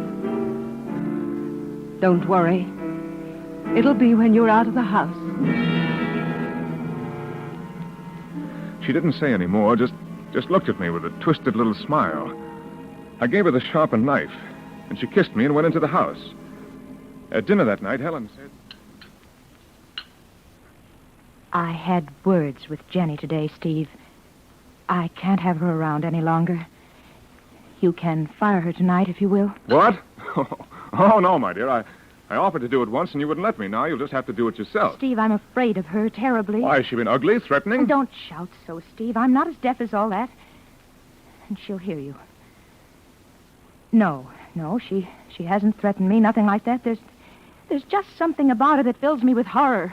Oh, you're imagining things, Helen. What possible reason could she have for harming you? I don't know, but this house has become a dreadful place. I'm cold all the time, and I'm shaky, and you seem different. You look at me sometimes as if you hate me. Now, see here, Don't Helen, try to reason with me. If she doesn't get out of this house quick, I'll lose my mind. She's like a witch or something malignant or evil. Jenny came in just then to change the plates for dessert. As she bent over to take the platter, she held that knife in her hand in such a way that my blood ran cold for a minute. After she'd gone out. You haven't noticed it, but lately I haven't taken a mouthful of food until I've seen you start to eat for fear she'll poison me. That's ridiculous. Why shouldn't she poison me as well? Because she's crazy about you. Oh, for heaven's sake. And you're crazy about her. Don't deny it, Steve. I may be deaf, but I'm not blind, you know. Look, Helen, I'm going into town for a drive. If you want to fire Jenny while I'm gone, that's all right with me.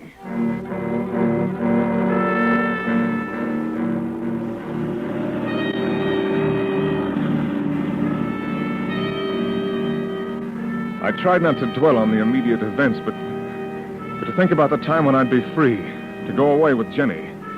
The drive into town seemed endless, but at last I pulled up in front of the hotel.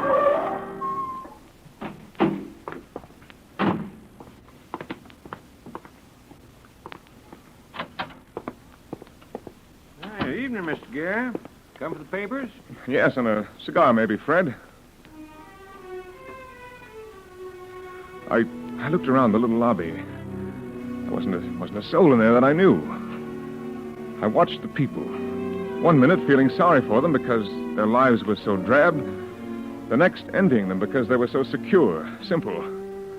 And I was sitting there staring unseeingly at the local paper when I suddenly came out of this trance or spell that I'd been under.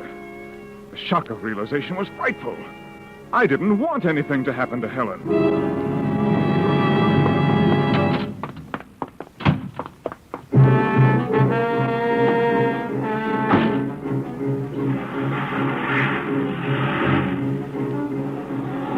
I prayed to heaven I'd get home in time. I kept recalling similar instances of such crimes I'd read in newspapers. I'd always wondered how people could become involved in such things. Well, I knew all about it now. Weak fool to let a coarse creature like that lead me into such a thing. If only I could be in time. I'd throw that girl out and devote the rest of my life to making Helen happy. Helen, generous, loving, intelligent, and talented. Why hadn't I thought of all this before? Then I saw the car.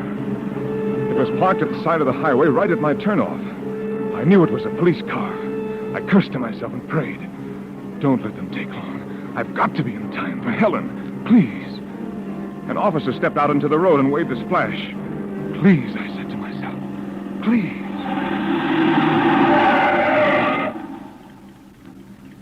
Hello. What's up, officer? Oh, looking for a stolen car, but not a baby like that one. A local car, was it? Yeah. Hey, you better let me have a look at your operator's card, my friend. You must have been doing about 80 along that stretch. Oh, sure. Here you are, officer. Sorry I was overdoing it. I was just in town, and I guess I stayed longer than I intended. My wife's alone in the house and not very well, and I was in a hurry to get home. You live down this road? That's right. Say, maybe that car could have got down in there. I think I'll... No. I mean, I would have seen it. Okay, Mr. Gare. Just take it easy, will you? Certainly will, officer, and thanks. Good night.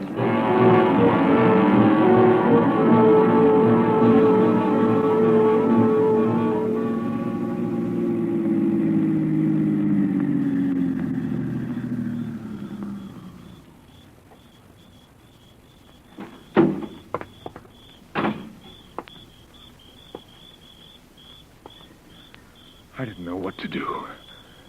I stood there in the doorway, looking up. There was a light upstairs in the window of our bedroom. It threw a radiance on the screen door and burned with a steady glow, as if it had been burning like that for ages. As if it had witnessed a scene of horror and brooded over it, keeping the secret to itself. When I started finally for the house, my legs were so stiff I could scarcely walk.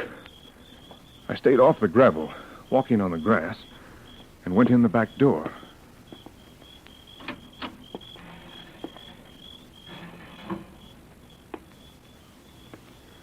There wasn't a sound.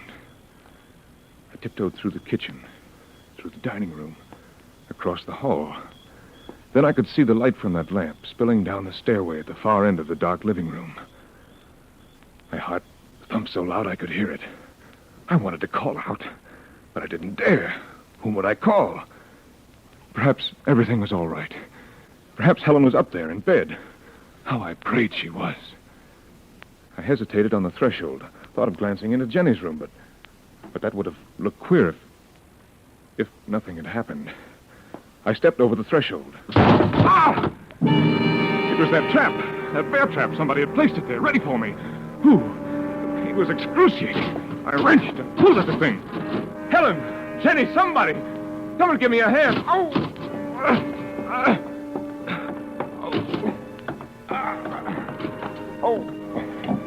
Who is it? Oh, help me. Help me, hurry. I'm caught in this trap. Get the hammer, pliers, anything. She reached the bottom of the stairs and snapped on the lights. I've never seen such a sight in my life. There was blood all over the place. On the wallpaper, the white paint. Then I saw Jenny, lying on the floor in a crumpled heap, her long braids soaking in Helen's dress. Her hands and face were spattered with it. Her hair was disheveled, her eyes like pinpoints of fire. And against her side, I could see the gleam of that long, sharp knife. She was coming slowly towards me. Oh, we were beautifully caught, Jenny and I. She with her knife, I with my trap. Helen, don't look like that. What's happened? You planned this together, you two.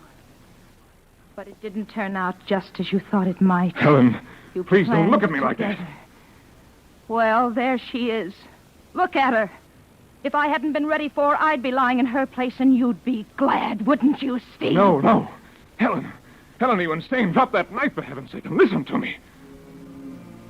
She came closer. I made a lunge for her. With the grip of that steel about my leg, threw me off balance, and I fell forward. She sprang on me. I fought her off, but that knife came at me. Face, throat, everywhere like flashes of lightning. Helen, don't do this to me. I swear I came back. Ah! Helen, don't! Ah!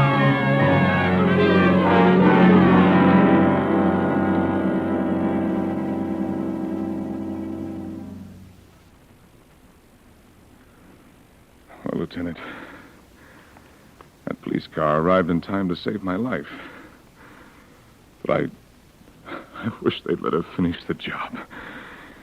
Then and there. Okay, Gare. Okay, thanks. I'll send the doc right in.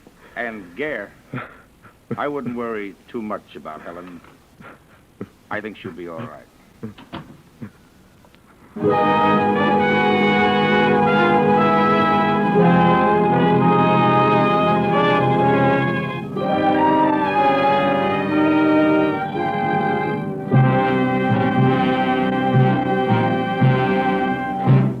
Suspense.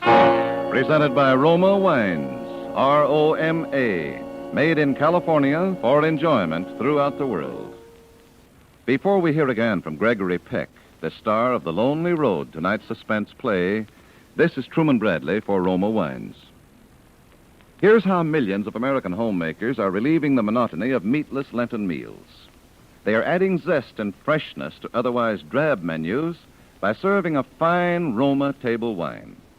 Yes, Roma wine makes the difference between just eating and friendly, enjoyable dining. Try serving Roma California Sauterne with your favorite fish tomorrow. Discover how delicate, pale gold Roma Sauterne lends enchanting new charm and companionship to your table. How Roma's delightful fragrance and smooth, palatable goodness make dining more pleasureful. With baked beans or spaghetti, serve full-bodied red Roma California Burgundy. They're perfect flavor mates.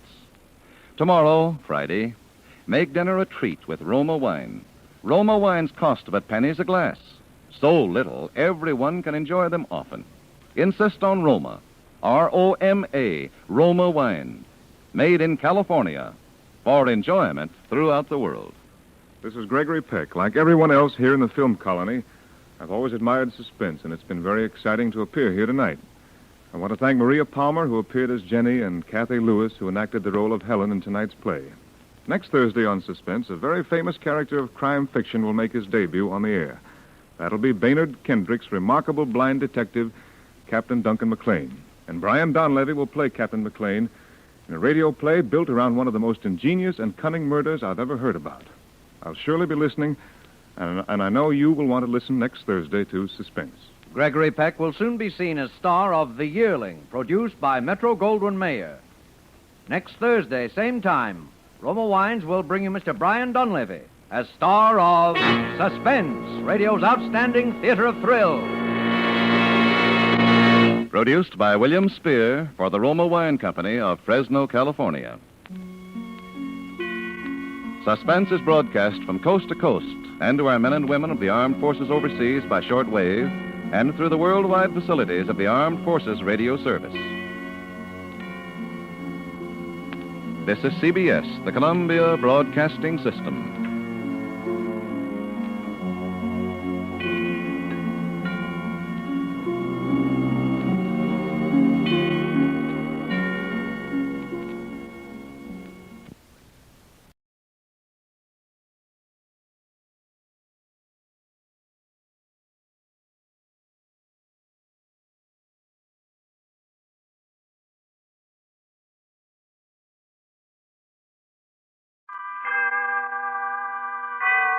Autolite and its 98,000 dealers bring you Mr. Richard Widmark in tonight's presentation of Suspense.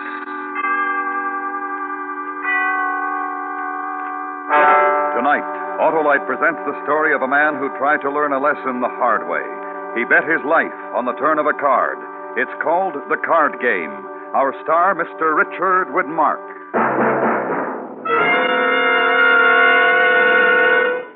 This is Harlow Wilcox with the $100,000 question. Have you signed up in the Autolite family charity drawing? If so, you may be one of the 25 persons selected to name your favorite church, hospital, school, or other recognized local or national charity to receive a big share of $100,000. To enter is simple. Listen to this on-the-spot interview in Bronxville, New York. May I have your name, please? Yes, I'm Mrs. William Keith. I understand that you've signed up for the Autolite family charity drawing. Is that right? That is right. When you signed up, was there any trouble to it? None whatsoever. I just signed my name and address. And no obligation? No obligations. Well, that's fine, and may I wish you good luck. Thank you. So, friends, sign up tomorrow at any or all of these Autolite family car dealer showrooms. DeSoto, Hudson, Plymouth, Studebaker, Dodge, Willis, Nash, Packard, Kaiser, or Chrysler. Not much time left, so don't wait. And now, Autolite presents transcribed Mr. Richard Widmark in The Card Game, hoping once again to keep you in suspense.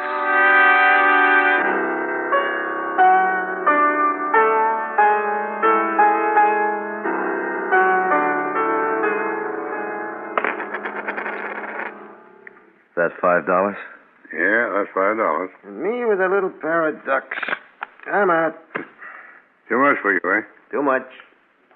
What do you say? I'm thinking. I thought. After you, Regan. And 5 more. Betting into my pair of eights, Regan. Well, your funeral. I'll see you raise. Raise you another 5. Call you? Triplets, Regan. 3 eights. Yeah, beats me, Larry. Another day, another dollar. See what happens. Excuse me, gentlemen. Be right back. You want his hand? Yeah, I'm in. All right, Regan. Huh? Just a minute. Yeah, that was kind of tough on you, betting into my 3 eights with a lousy pair of queens. It was a good pair of queens, just not good enough. Yeah. Well, that's the way the game goes, eh? I know how the game goes, Larry. Don't look so sad for me. I'll win it back. Sure you will. Sure you will. Yeah. You weren't thinking of quitting for the night, were you? Well, as a matter of fact, I was, yeah. I thought you wanted to play poker. I did, but I'm broke. That's enough. Yeah. You're a real 2-bit player, aren't you? Walk in here with $60, $70 and figure you'll take us. You ain't ever going to take no one, Regan. You're just a cheap little 2-bit chiseling player. Yeah, well, let me tell you something. I'm going to get lucky some night, then I'm going to clean up on a game. Sure. Now you go home and dream about it, kid. But what's going to happen to you is just what happens to all cheap boys. You're not a big-time gambler. You're just a 2-bit chiseler. And don't come back here for a game anymore. We don't like the way you play.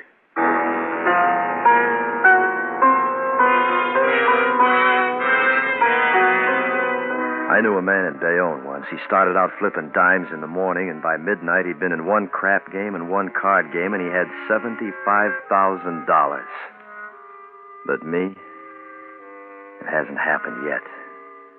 But someday it will. But the baby's due in a couple of weeks, Jenny. You shouldn't be working. I called your office this morning. They told me you quit 2 days ago. 6 jobs in 6 months, chick. Well, I didn't want to worry you, Jenny. I guess I'm just not cut out to be a real estate salesman, but you don't have to go to work, honey. Yes, I do. I have a very special reason. We haven't got any money. I'll pay the rent, Jenny. How? Well, I can't lose forever. Chick. Look, Jenny, if I can just get a stake, I mean a good stake, and get in the right game, I know our luck will change. You've got to change, Chick. I thought I could change you once. I even thought you were changing when you told me you'd take a real job and all, but it's no use. You're a gambler. You always will be. Always waiting for change of luck. There's just no cure for you. Oh, honey, we've had better days, lots better days. Don't say things like that. Don't you see, no matter what you win or lose, it won't make any difference? You'll always be wanting a bigger stake, a better game. Look, I knew a man from Bayonne I know. $75,000 in one day. What do you suppose that $75,000 meant to him? When he had it, it was just another stake. Well, let's not argue about it, Jenny. No, I don't want to argue anymore, Chick. I know it's hopeless. So hopeless that I'm going to divorce you. Jenny. No. Don't put your arms around me, please. Oh, honey, I just couldn't make it without you. You'll have to, Chick. I mean it.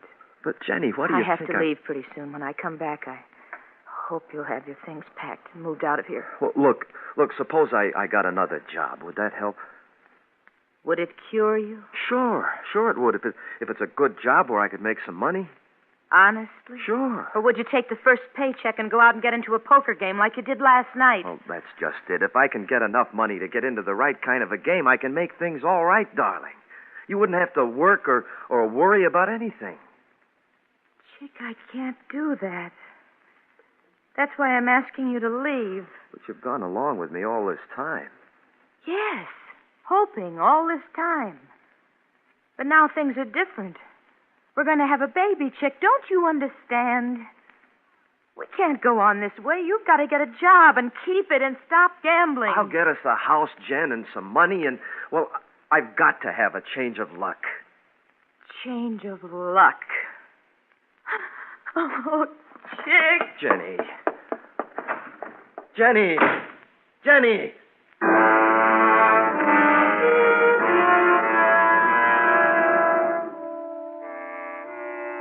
I'm right. All I need is a little luck, and I can make it all in one night instead of working 40 years. Tonight, I can make it before Jen leaves me. I know I can. If I can just get in the right game. If I can just figure a way of getting into the right game.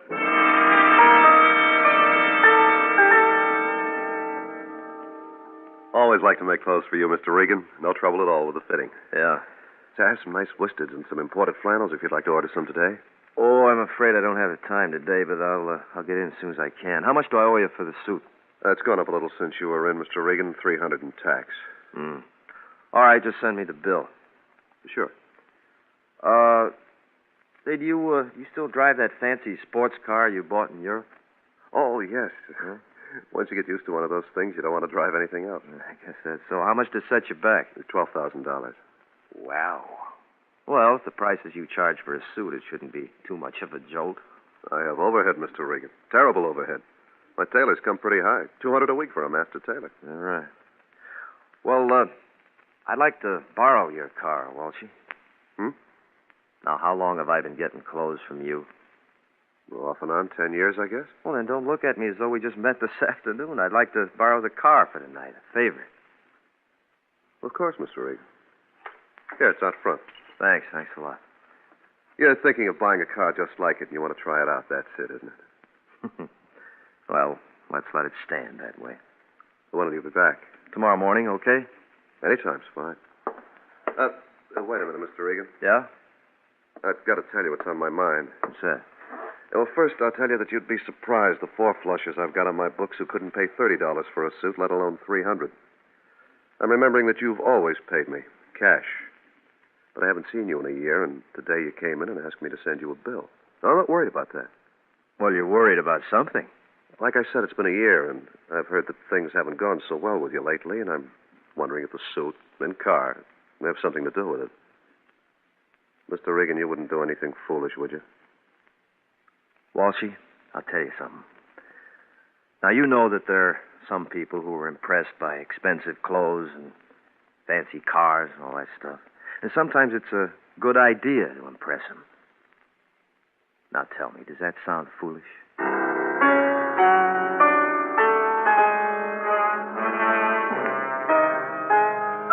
first step. The next was to sit down and figure how do you get into a big game with no dough. That one I couldn't figure. I had an idea, but I had to find out if it'd work or not. I knew one thing. If you want to win big, you have to take chances. And I took one when I walked into the bar.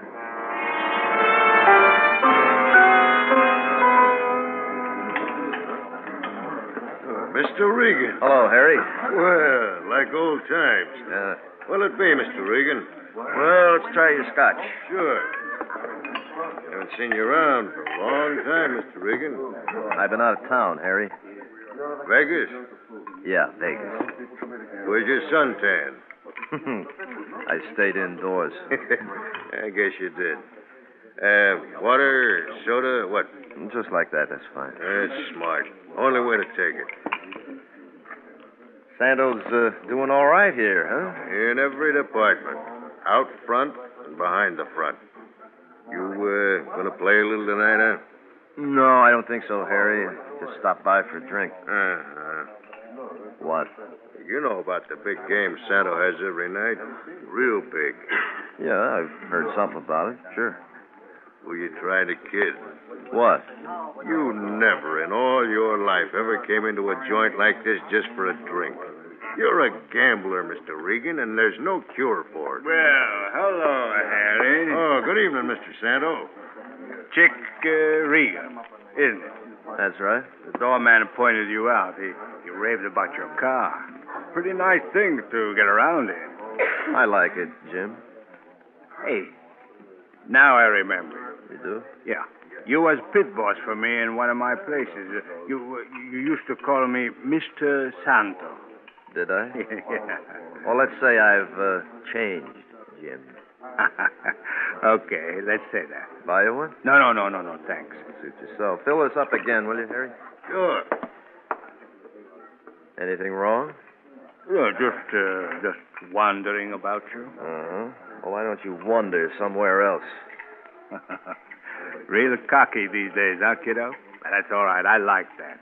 Means you got dough. Say, Chick, the crowds play back in there behind those curtains, but upstairs I have something else going, something special. Yeah? Here you are. Thank you. Now, we could use another player. How you like to come to my office and try it out? Try out what? What are you talking about? A good game for some real fodder. No limit. You inviting me? I'm inviting you. Sorry, I just dropped by for a drink. Well, have it and then come on up. No, I didn't bring any money. Thanks just the same. Well, your IOU is all right with me, kiddo. I know you're good for it. How do you know that? Well, you've been in the business a long time. You know what happens to a guy who can't pay his way. When do you begin? Right away. Let's go.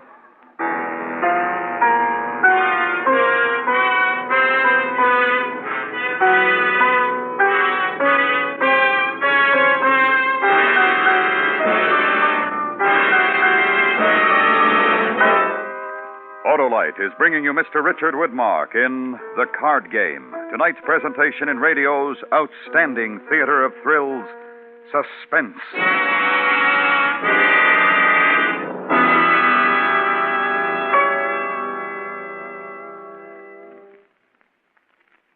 And now, in connection with the Autolite family charity drawing, here's another actual interview as recorded in Greenwich, Connecticut.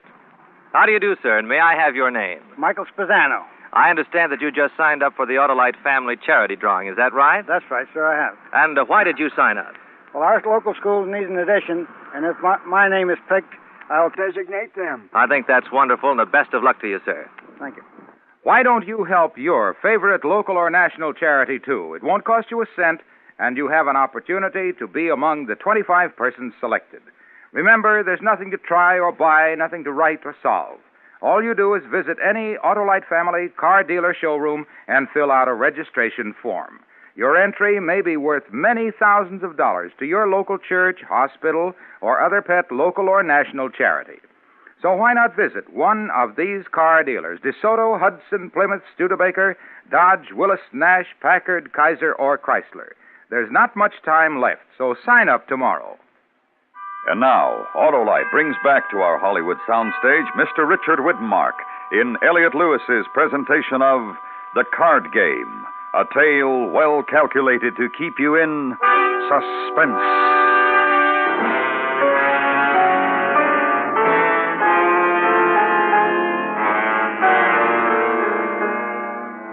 It's simple. All you need is the right night, the right game, and the right cards. Then you sit down and you remember everything you ever learned and every little two-bit game you've ever played. And you do it all just right. And when you're finished, you're on your feet once and for all. You've got a pile. And then you give it up. Yeah, that's the way to be cured. But you don't know that's why I came here tonight, do you, Santo? You don't know anything. All right, spread that deck out there. Let's see who deals. Come on. I'll introduce you to the boys. Fine, sure. Boys. Hey. What do you want? This is Chick Regan. All right. Hi. Bill Archer, Chick. Hello, Bill. Hi. Lou Humboldt. Lou. Hi. Well, make yourself comfortable, Chick. Thank you. It's nice to have some fresh blood in the game. Yeah. Take a card. Oh, sure. Queen. 3. 10. Well, what do you know? Ace. You deal? Oh, here you are, Chick. That's $10,000 worth of chips. Too steep? No, fine. All right. Ante up. Well, good luck, everybody.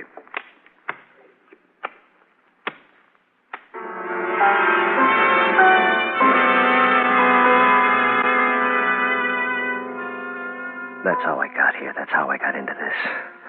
That's why now I look into different faces from the games I'm used to. These guys aren't kidding. They're cold about it. Hard. But if my luck changes, I'll be in business. I'll have everything we ever wanted in all our lives. I'll take it to her and I'll show her and I'll say, Jenny, here it is. I won't gamble anymore. I'll beat them all, Jenny. All I need is one hand. Just that one hand to get me going. How much stop this thing? 1,000. 1,000? Okay for me. 1,000? 1,000 more. Kind of frisky tonight, aren't you? You gonna stay in? I mean, your 1,000 and 1,000 more. Here we go again. 6. Queen. Ace. Bullet for you, Chick. Yeah. I get a king. Ace bets. Let me check my whole card.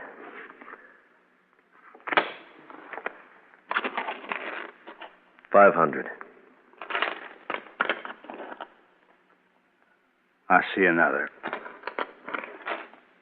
I will, too. You can find it out yourselves. Everybody else out? Okay, here we go. 10 with the queen.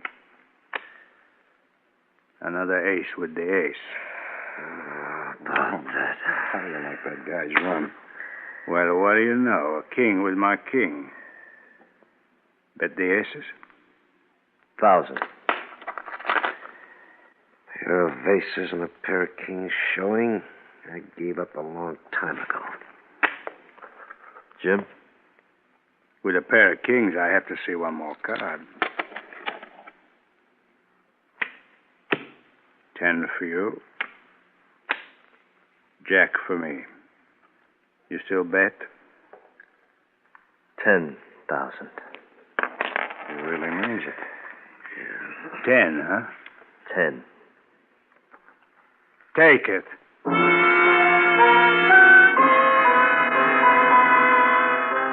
I'm winning. It's beginning to happen just the way I hoped it'd happen. There's nothing that can stop me now. I'll beat them all right off their feet, because the cards are coming to me. And they can't do anything about it. In? You in? Yeah. I'm in. Me too. You're called. Pretty aces, pretty jacks. 2 pair, huh? Yeah. It's too lucky for me. I might have known. What do you say, Chick? I've got 3 queens, Jim. Let's see him. 3 pots in a row, Chick. You got the whammy on me or something, huh? Just luck. Take your money. Yeah, sure. Harry! Harry! Go, Mr. Sands. Bring us a new deck. This Regan's getting too lucky.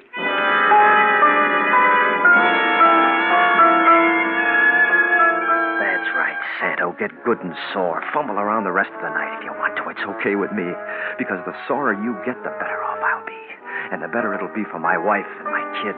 So keep getting sore. I like it, Mr. Santo. I like it.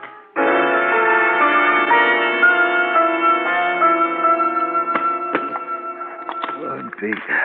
What time you got? 5:30. What do you say? Shall we call it a night? I'm all for it. How about one more round? Chick here's been awfully lucky. I'd like another crack at him. Okay, Chick? Or do you want to cash in? I'll play one more. I kind of thought you'd rather walk out. You thought wrong. I'm winning. That's right, kiddo. You're winning. Not me. I've dropped 13. I've had it for tonight. Me too.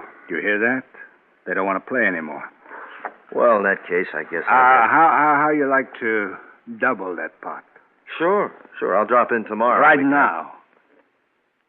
How much you got there? 42,000. I'll cut you. High card, take all. Look, Jim, why don't you shut up? There you are, Chick. All or nothing. High card. You don't have to do Let it. him make up his own mind. You know, I had an idea he came in here tonight to see how far he could go. I don't know exactly what he had in mind, but he's always been a 2-bit player. I still think he is. And I might be wrong, but I want to find out. Are you a 2-bit player, Regan? Put your chips out, Jim.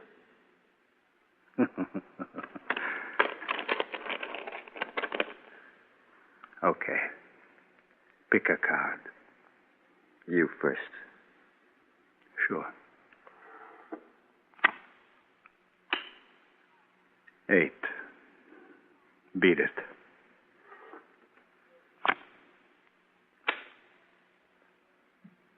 Three. Well, that's tough.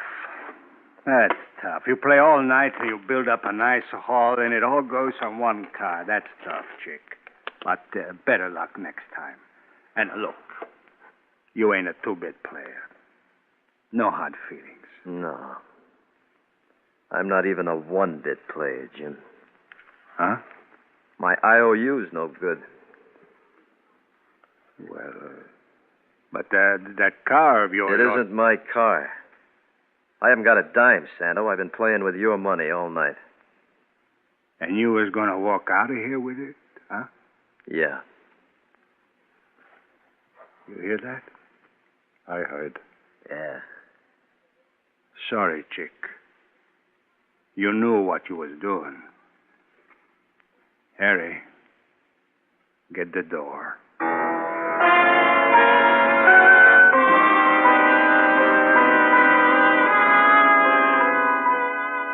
I don't want to remember what they did to me. But I'm going to, as much as I can. I woke up in the morning. I was lying in a ditch next to a highway outside of town. No one had given me a lift because of the way I looked. But somehow I got home. And Jenny was gone. And that's really what finished it for me. They'd taken her to the hospital while I was with Santo. And Jenny had our baby.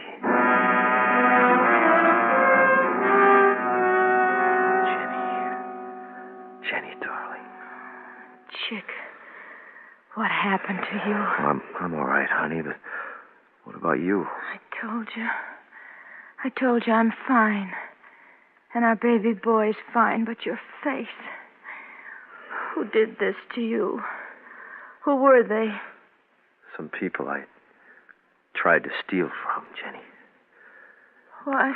I got in that one game I've always been talking about.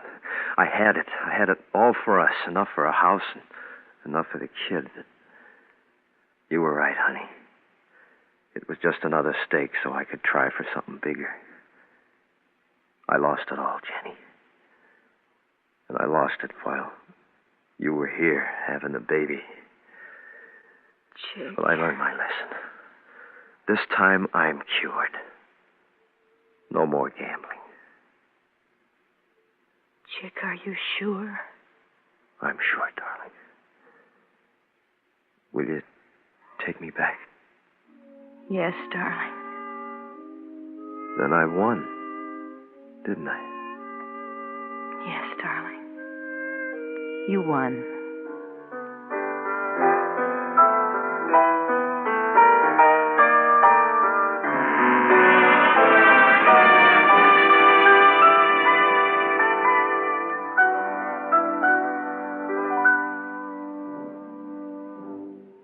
Suspense. Presented by Autolite. Tonight's star, Mr. Richard Widmark.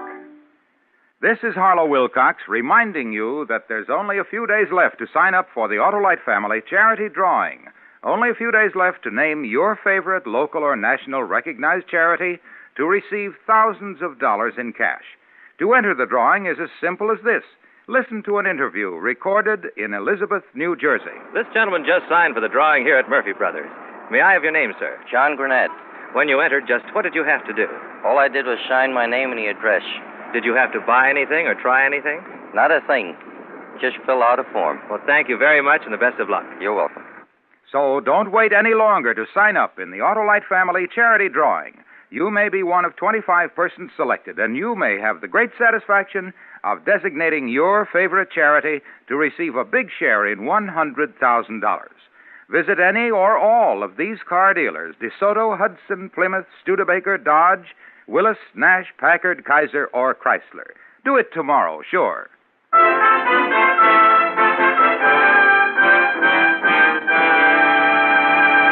Next week, the true story of a man who alone was responsible for most of the methods of police detection in use today. It's called the Bertillon method. Our star, Mr. Charles Boyer. That's next week on Suspense. Suspense is transcribed and directed by Elliot Lewis, with music composed by Lucian Morowick and conducted by Lud Gluskin. The Card Game was written for Suspense by E. Jack Newman. In tonight's story, Kathy Lewis was heard as Jenny. Featured in the cast were Jay Novello, Hy Averback, Clayton Post, Eddie Fields, Lou Krugman, and Joe Granby. Richard Widmark may currently be seen in the 20th Century Fox production Hell and High Water in CinemaScope and Technicolor. And remember, next week, Mr. Charles Boyer in the Bertillon method. This is the CBS Radio Network.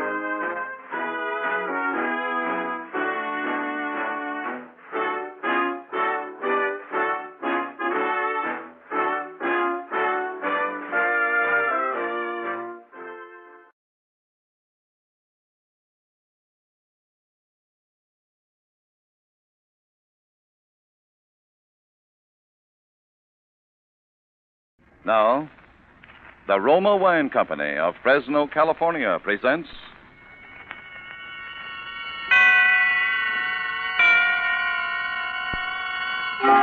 Suspense.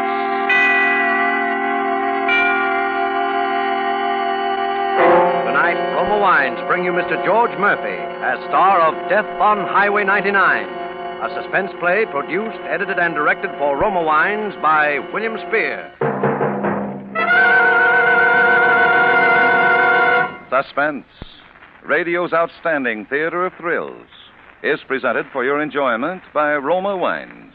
That's R-O-M-A, Roma Wines. Those excellent California wines that can add so much pleasantness to the way you live, to your happiness in entertaining guests, to your enjoyment of everyday meals. Yes, right now a glassful would be very pleasant, as Roma Wines bring you Mr. George Murphy in a remarkable tale of suspense.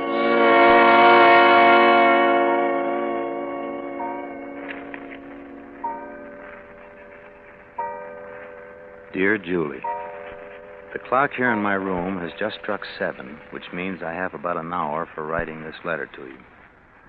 I guess already you've said, who's this from? What goes? So I'll tell you right off.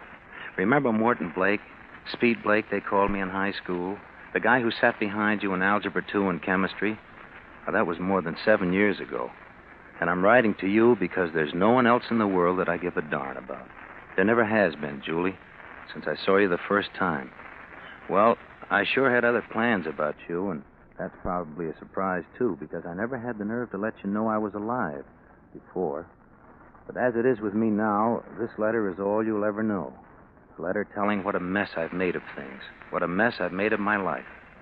You see, Julie, it's because I always decided too late what to do, because I always was a coward. That's why I never spoke up and told you back then what I thought about you until it was too late. And you married someone else. That's why I'm writing you the last letter I'll ever write. To a girl who can't even remember my face. That's why I'm waiting for Captain Shannon to come and get me. You see, Julie, I'm a murderer.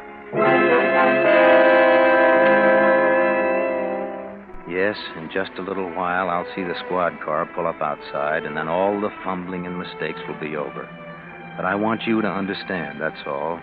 Because it really was all her fault, Pauline's. Do you remember Pauline? She was that strawberry blonde who hated you so much. Of course, Pauline hated everyone. She was so sharp and mean and not like you. But when you got married, I married Pauline just to show myself that I didn't care. Just because she was there handy and you were lost. It was 5 long years we were clawing each other like 2 cats tied in a sack. Right up to that last night. She'd gone to a show alone. I picked her up afterwards. I was a little late, so she really began writing me. She was in a fine... One thing after another. I tell you, I've just about had my fill, Mort. I've stood as much as I'm going to. As much of what? As much of what? Oh, look, Pauline, I worked late. I'm tired. Now, why don't you just sit there and be quiet? Yes, you'd like that, wouldn't you? You'd like it if I was deaf and dumb. But you won't shut me up, Morton Blake. When I want to talk, I'll talk. What are you stopping for? It's a boulevard stop sign. Oh, isn't that silly? It's almost 2 in the morning. There isn't a car in sight. Oh, Pauline, let me drive the car, will you? All right, sure. Take your time after I waited almost an hour in the cold. You don't care about anybody but yourself. Pauline. What? Look, let's stop kidding ourselves. Let's be honest for 5 minutes. Honest. You're a fine one to speak about being honest. I just wonder if it really was work that kept you tonight. After all, I know a couple of things. Forget all that, will you? And listen. What I'm trying to say is our marriage is finished. You know it and I know it. It was no good before we started. Yes. And whose fault was that, may I ask? I know what you were thinking of then. I know who you were mooning about. I know that. Oh, all right. But why should you and I go on? Why don't we just call the whole thing off? You've been working too hard, Mort. You're delirious. Do you really think I'd ever give you a divorce? Well, it's as bad for you as it is for me, Pauline. Why not? I got my reasons. But we're wasting our lives. You're still young and pretty, and you could get a much better deal. You think you could, too, don't you, Mort? Oh, I don't know. Well, just because you want your freedom so much, it's no go, see? Because I like to make you squirm, because I loathe and despise you. Do you get me, Mort? Yes, I get you. Pauline, let's don't talk anymore. Let's forget it. Look, you don't have to speed up just because we started... Look, a minute ago I was going too slow. You said... Never mind what I said. Stop going so fast. Well, I'm under the limit. Dry up. Mort, we'll turn over. Oh, I said dry up. But, Mort, there's somebody on the road. Martin! Look out, you're going to hit him!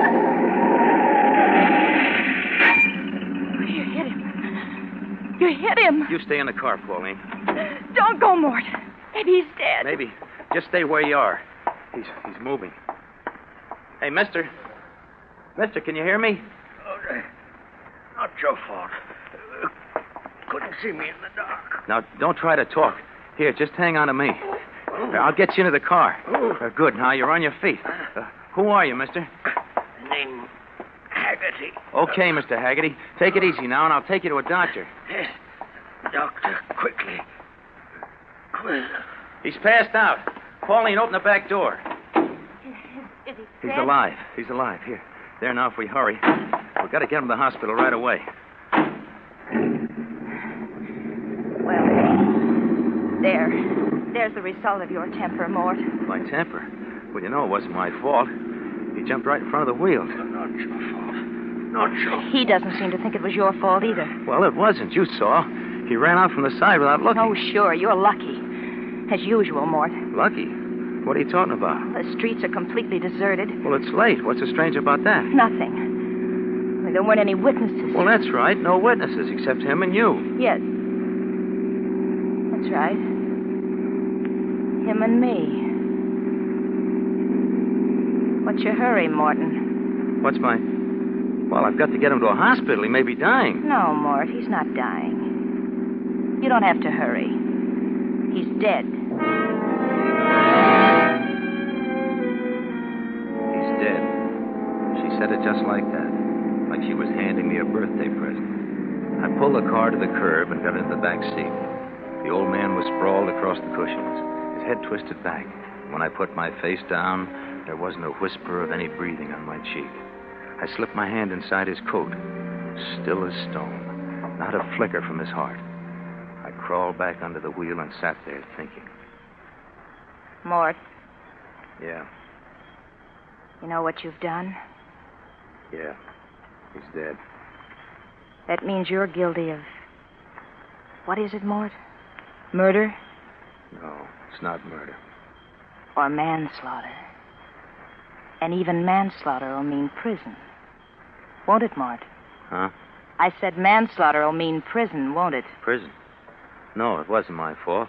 You heard him say so. Yeah. If I testify that I heard, then you'll get off. Is that it? Why? Well, you'll have to testify, or else... Or else what, Morton? Or else I'll be sent up. There weren't any other witnesses. That's right, Morton. Hey, what are you trying to tell me? Mort, you must have imagined that poor man said it wasn't your fault. What?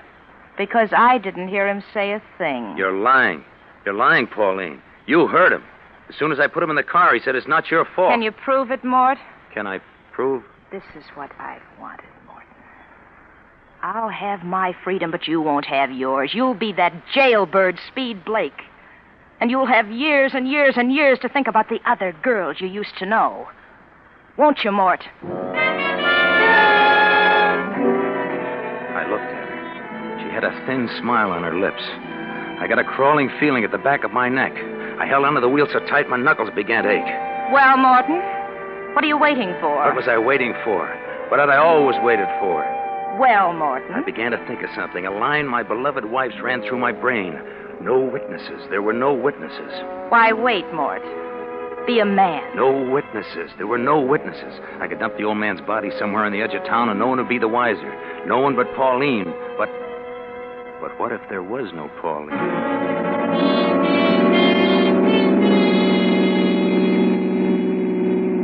Where are you going? This isn't the way, Mort. Morton, look at that speedometer. I tell you, you're going the wrong way, Mort. We're way past the city limits. Morton, stop this car at once. Stop it, do you hear? Okay. I'll stop the car, Pauline. Oh. Mort, you didn't really believe me when I said I wouldn't testify? Did you, Mort? Yes, I believed you. But I was only kidding. I wouldn't think of not telling you. I believed you, Pauline. But you know I'd never do I such... believed you, and so I'm going to kill you. You're joking. Am I? You wouldn't dare, Mort. Anyway, how could you? Look outside, Pauline. Did you notice where we are? What do you mean? We're on Austin Bluff. Remember the cliff just ahead? Oh, Martin. Must be at least 300 feet to the bottom. It's a pretty picture, huh, baby? Oh, please. Come Please, on. Martin. Come on, get out of the car. No. Oh, yes. We're going for a walk, Pauline. No. A walk in the moonlight. Just you and me. After 5 years, we ought to have a little romance, we two. She didn't budge. Her eyes blazed at me. I got out of the car and closed the door. Walked around to the other side to pull her out. But she locked the door from the inside before I got there. I ran fast, back to the other side. I wasn't fast enough. She'd locked that door. And the back doors, too. She and Haggerty were locked in. Oh, it made me crazy wild to see her little white face in there. The face that had kept me from anything a guy could want in life. Open up. Open up the door. You can't get away. I got the key, so quit stalling. Open up. Stop it. Stop that horn or I'll... Okay, I'll fix that. You won't keep that racket up long, sweetheart. Let's see now. Which is it? There. Got him. You see, Pauline? You'd be smart to come out and get it over with. I pressed my face against the glass. She was crouched down in the front seat. Her eyes watched every move I made. She was trapped and she knew it. I could see Haggerty in the back seat, his head still twisted back. His eyes were shut and his sprawled old body had a look of pain and surprise. Even wild like I was, I felt bad about him, but I had to hurry. Pauline was fooling with the lights, flashing them on and off. I fell around on the ground till I found a good solid rock. I picked it up and I showed it to her. Open up. This is your last chance or I smash the window. Okay, whatever you say, baby. Here we go. No, Martin, no. And now for that walk. No, don't. Come on. No, don't, Martin. Don't hurt me, please. Come on. Don't hurt me. Come on, I'll stop that screaming. Now, I think it's a clear drop here. No ledge. See that glow down there? That's water. Taylor Creek. Clear all the way down. Oh, you want to talk, huh? Okay, talk. You can even yell. No one will hear you now. You can't do this, Martin. I promise I won't hurt you. You're not the kind of person to kill. You can't do it, Martin. You can't do it. Can't I? No, please. You'd please. be surprised what I can Martin, do, Pauline. Please, let me. No, please. Goodbye, Stop it, goodbye, Martin. baby. No. Goodbye. Sweet dreams.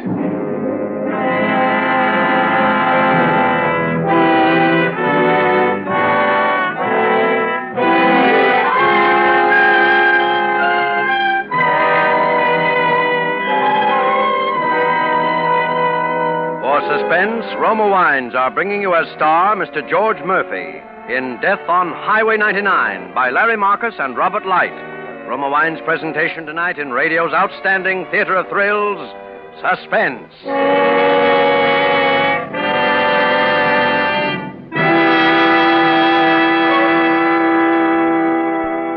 Between the acts of Suspense, this is Truman Bradley for Roma Wines.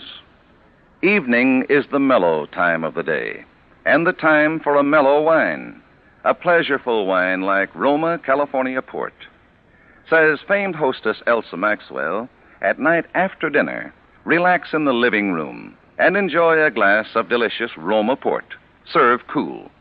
I find Roma Port is delightful, too, with sandwiches or snacks. Yes, red Roma Port is rich and fruity, a proud and gracious wine in a family of great wines.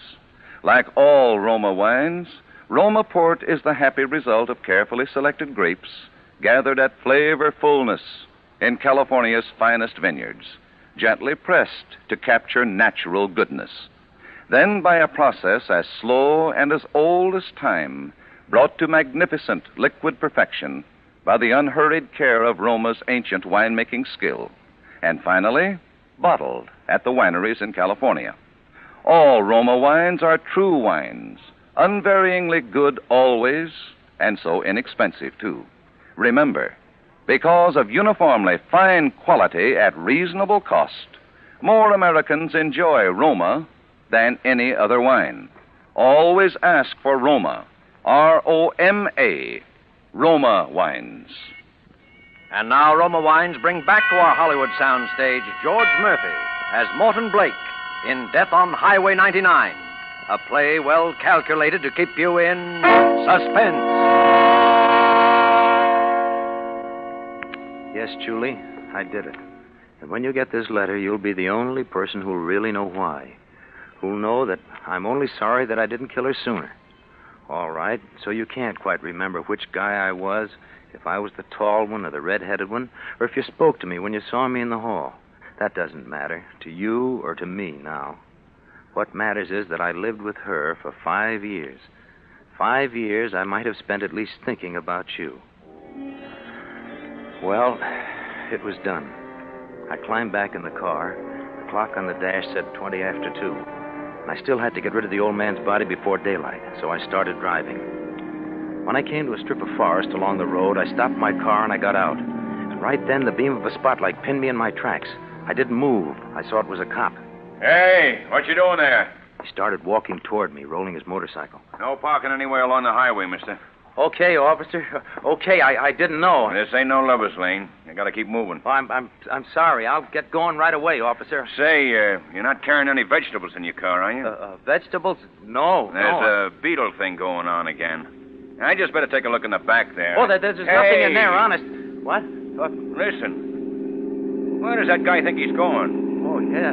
Yeah, he's speeding all right, isn't he? Say, am I going to slap a ticket onto him? But you clear out of here, mister, and don't ever park on this highway again. No, officer, I won't. Never again.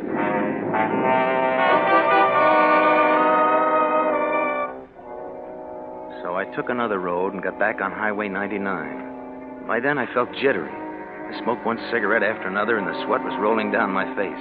I found another spot, and this time I made sure I was alone. Then I parked the car, and I opened the back door. I reached in for Haggerty's body. He was still limp and warm, and really, I was sorry about him. You see, that proves I wasn't the killer. That proves it was her fault, Pauline's. And if she hadn't been like she was, I never would have killed. Not anyone. Well, I got the old man out onto the road, and I left him there.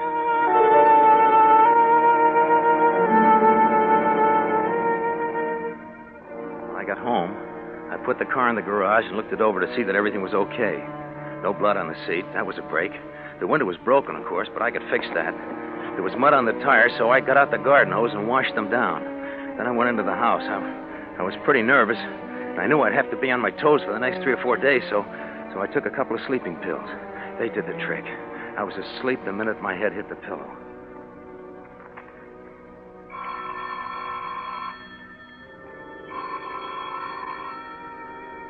The telephone sounded like it was ringing miles away. I didn't know if it was day or night, but I stumbled down the hall, shaking my head, trying to clear my brain. Hello? Hello? Is this Martin Blake? Yes. This is Sergeant Graham down at headquarters. Yeah, is anything wrong? I got some bad news for you, Blake. Bad news? Yeah, a report just came in from the East Precinct. A couple of campers found a body at the bottom of the cliff. Yes? Well, it's tough to tell you, but, well, the body's been identified as your wife, Pauline.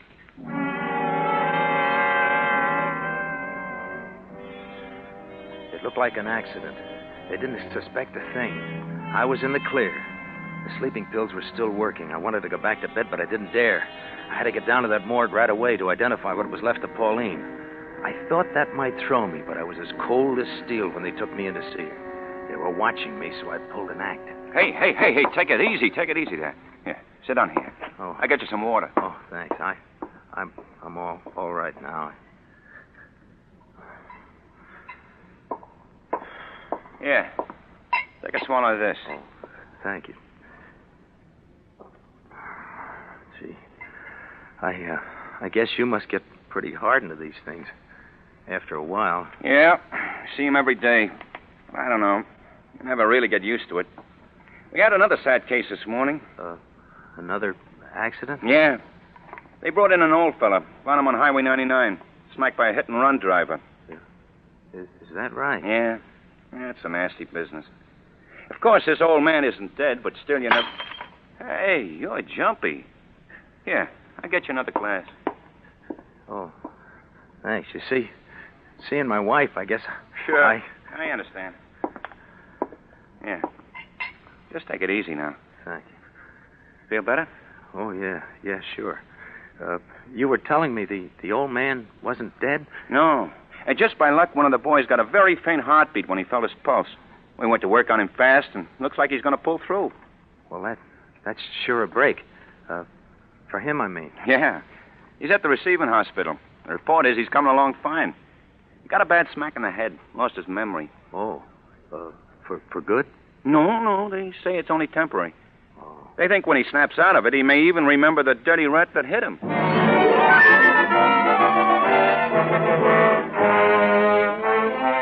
Haggerty was alive. Alive. Well, of course, I should have been glad. The poor old guy had never done anything to me. But I couldn't think that way then. Haggerty was alive, and he'd remember me. And he'd remember Pauline was with me. I almost gave up. I almost shouted, all right, I did it. I killed my wife. But something kept me fighting. Long enough to get out of there. Long enough to drive to the hospital where Haggerty was. It was an awful chance to take, but I couldn't stay away. I was just walking up to the desk to find out his room number. Blake. Aren't you Morton Blake? Yes, I am. I'm Captain Shannon from headquarters. I just saw you down at the morgue. Oh, yes, I didn't remember. Yeah, well, can't tell you how sorry I am about your wife. Oh, thank you very much, Captain. Funny running into you here. Yes, I thought I'd find out if I could get a room and take a rest for a few days. I feel pretty well shot. Yes, I can imagine. But I don't think you have a chance the way hospitals are crowded. You better get your rest at home. Get a friend to stay with you. Yes, I guess you're right, Captain. I'd drive you home, but I get called down on this hit-and-run case. Oh, the old man, the attendant at the morgue was telling me. He was? Well, shouldn't talk to you about such things the way you feel. Well, but it looks like it all turned out all right. The old man's only shocked, not even a bad bruise or broken bone.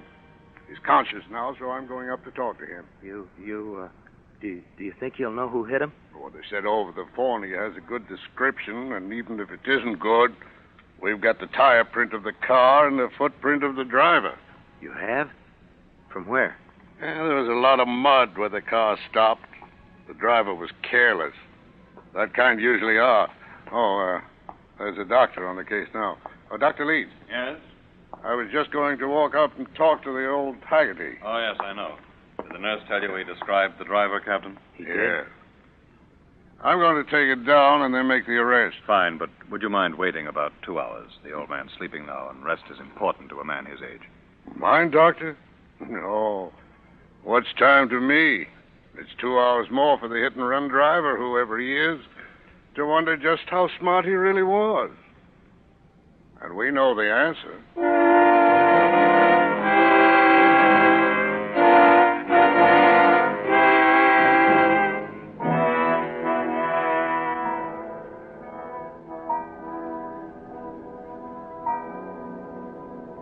So, Julie, I'm waiting now.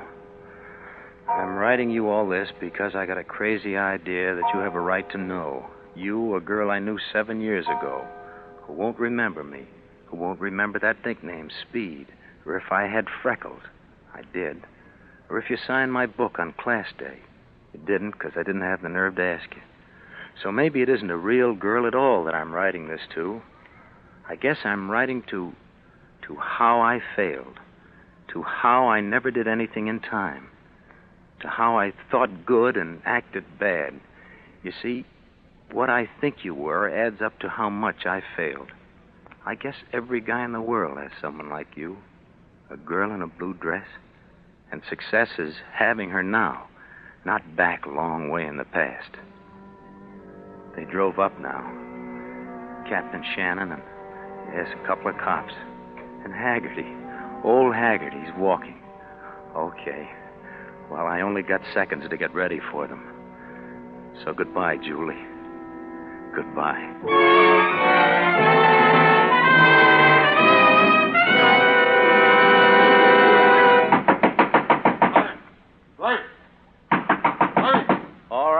All right, you can come in. It isn't locked. I brought Mr. Haggerty, Blake. I think we all ought to have a little talk. Oh, sure. Sure, I know. This is the man, isn't it, Haggerty? Oh, yes, but I told you, Captain, it wasn't his fault. You told him. You told him what? Of course. I stepped out and you couldn't miss hitting me. But he left you there. You might have been dying, Haggerty. I know. He got scared. I don't blame him. I'm not going to make any charges, Captain, and that's that. Well, I guess that's all, Blake. Oh. You ought to be happy about it. But didn't he tell you about Pauline? About my wife? What about your wife? Well, that she was with me in the car? Last night? Your wife was with you? Haggerty. He didn't tell you? And now it's too late. Well, what's wrong with you, Blake? Somebody get some water. It's too late. I took cyanide when you drove up. It's too late. You see, I killed Pauline. But Haggerty never said... I know now. He didn't see her. He passed out before I put him in the car. But it's too late. It's funny about me, Captain. I was always too late. And they used to call me Speed. Oh, Speed, Blake.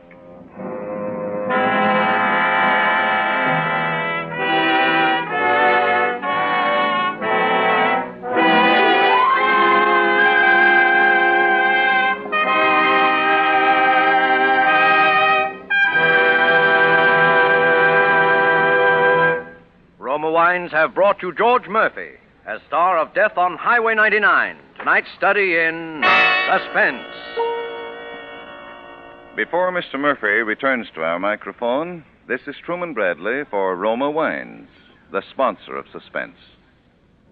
Tomorrow is Friday, so if you are planning a fish dinner, serve pale golden Roma California Sauterne, the perfect wine with fish.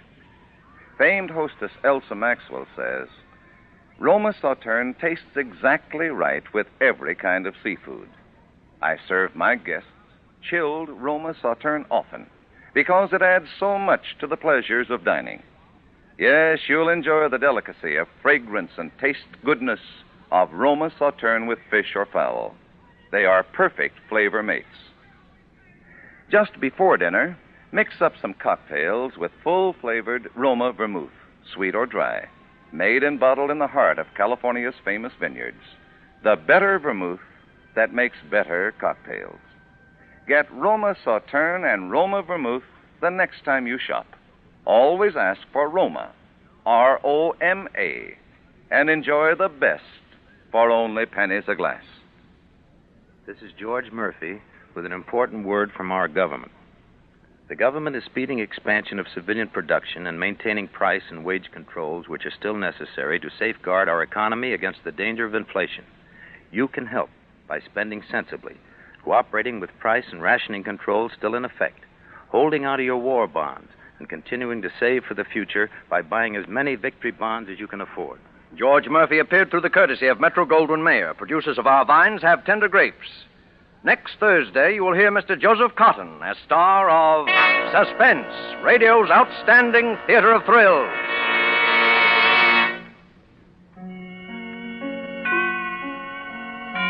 This is CBS, the Columbia Broadcasting System.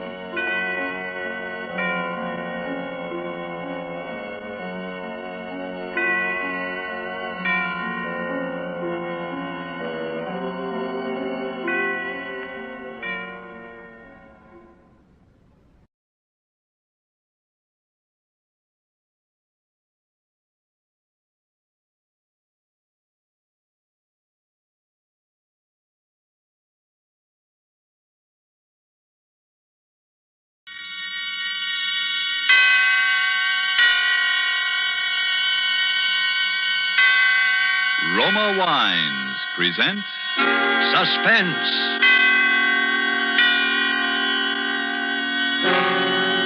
Roma Wines, made in California for enjoyment throughout the world.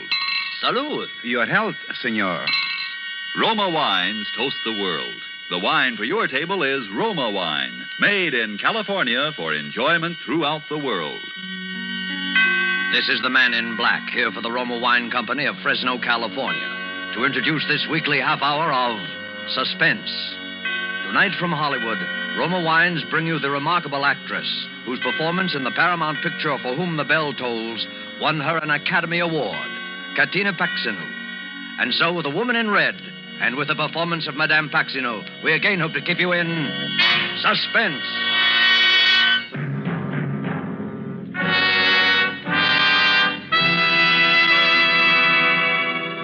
In all of London, few houses were so fine, so correct, so austere, and yet gracious with age as number 30 Henrik Square.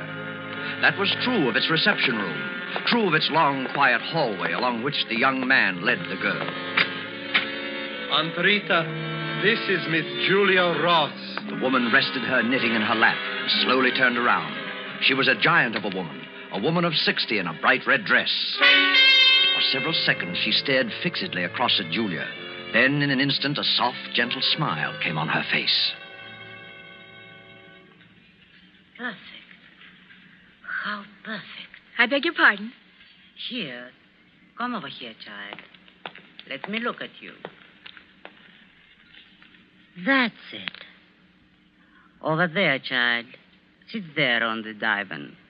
And Carl, I think I shall have my milk now.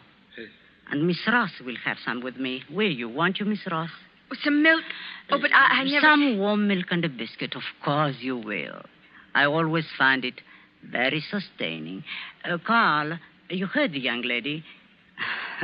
And stop staring at her. You've seen a pretty girl before. Was I staring?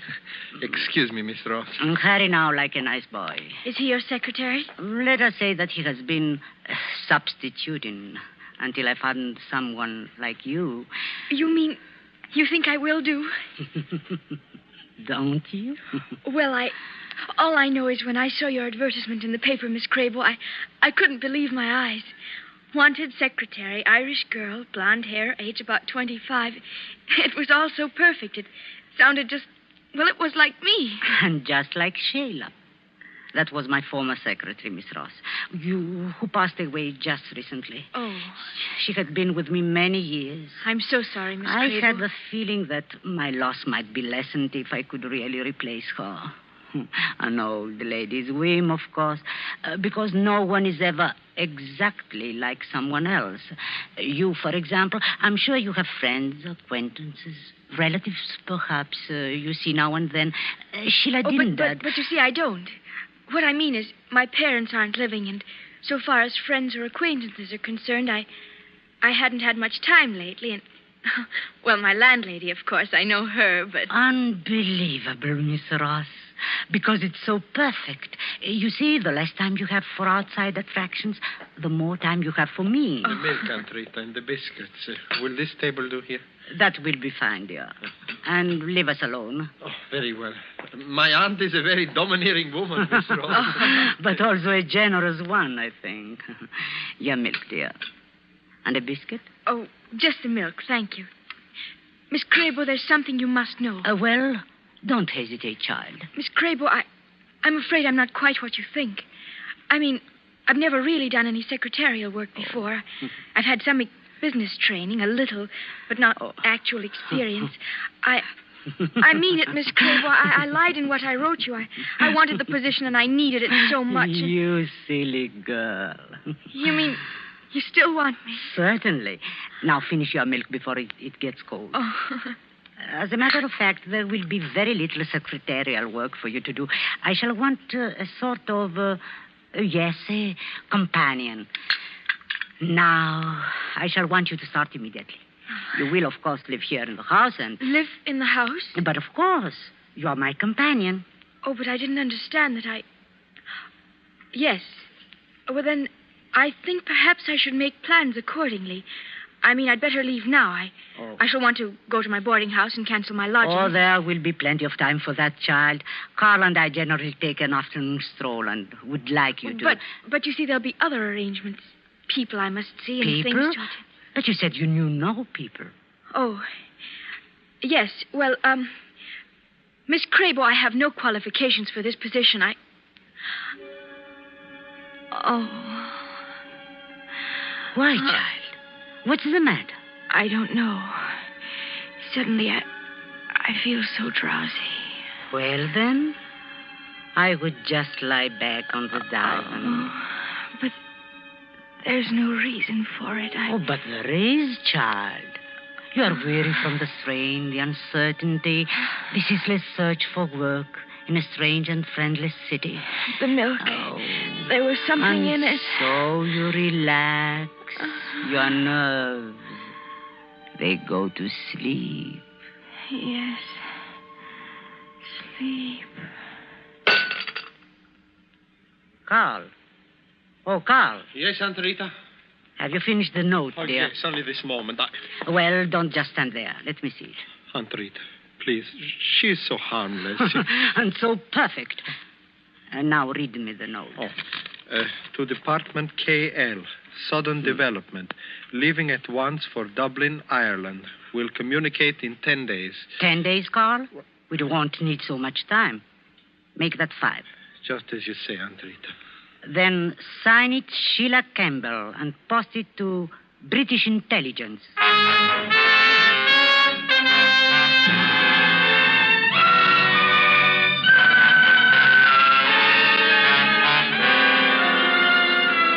Tonight for Suspense, Roma Wines bring you as star Madame Katina Paxinou, whom you have heard in the prologue to The Woman in Red by Anthony Gilbert.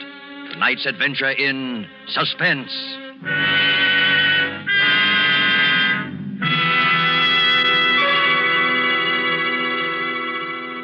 You remember the old saying, the grass is always greener in the other fellow's yard?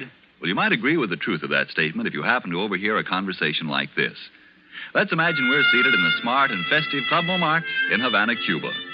An American has just complimented his Cuban friend on the fine quality of Havana tobacco. Graciously, the Cuban replies, "But you of the United States need have no envy of us. Nature has made a great gift of perfection to your country, too. The magnificent wine which we are all so fond of. It is Roma wine, made in your own California." Friends, that little scene is typical of many countries where wine is truly enjoyed. For in other lands, Roma wines must be imported over long distances from our own California. A luxury to be enjoyed on special occasions.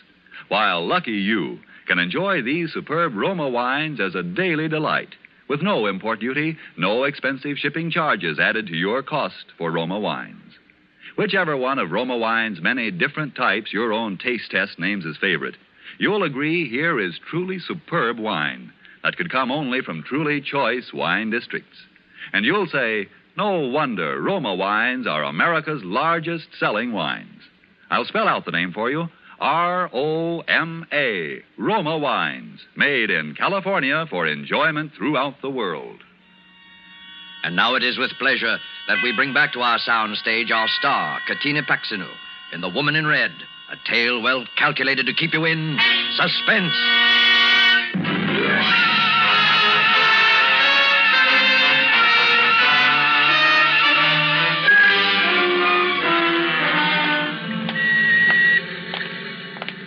Feeling better, Julia, after your little nap?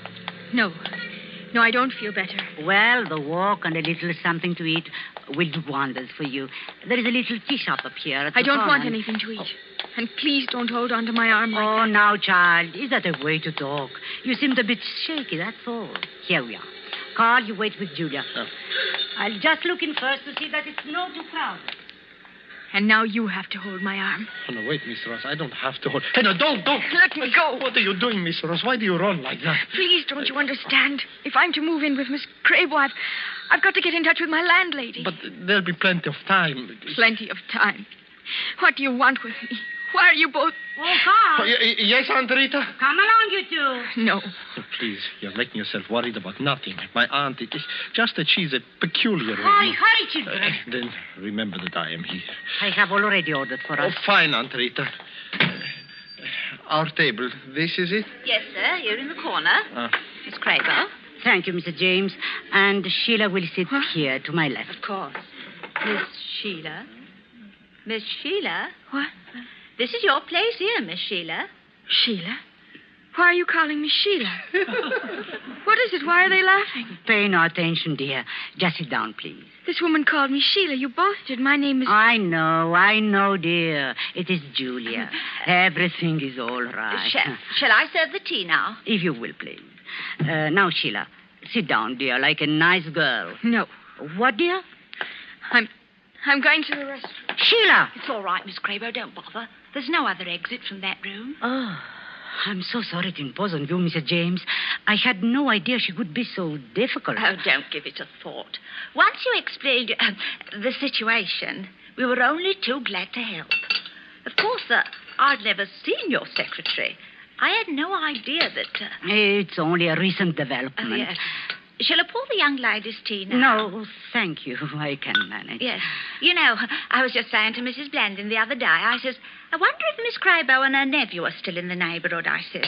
Why, they haven't been in my shop for ages, I says. And she says, no, yes. You see, Mrs. James, we don't dare leave her for long.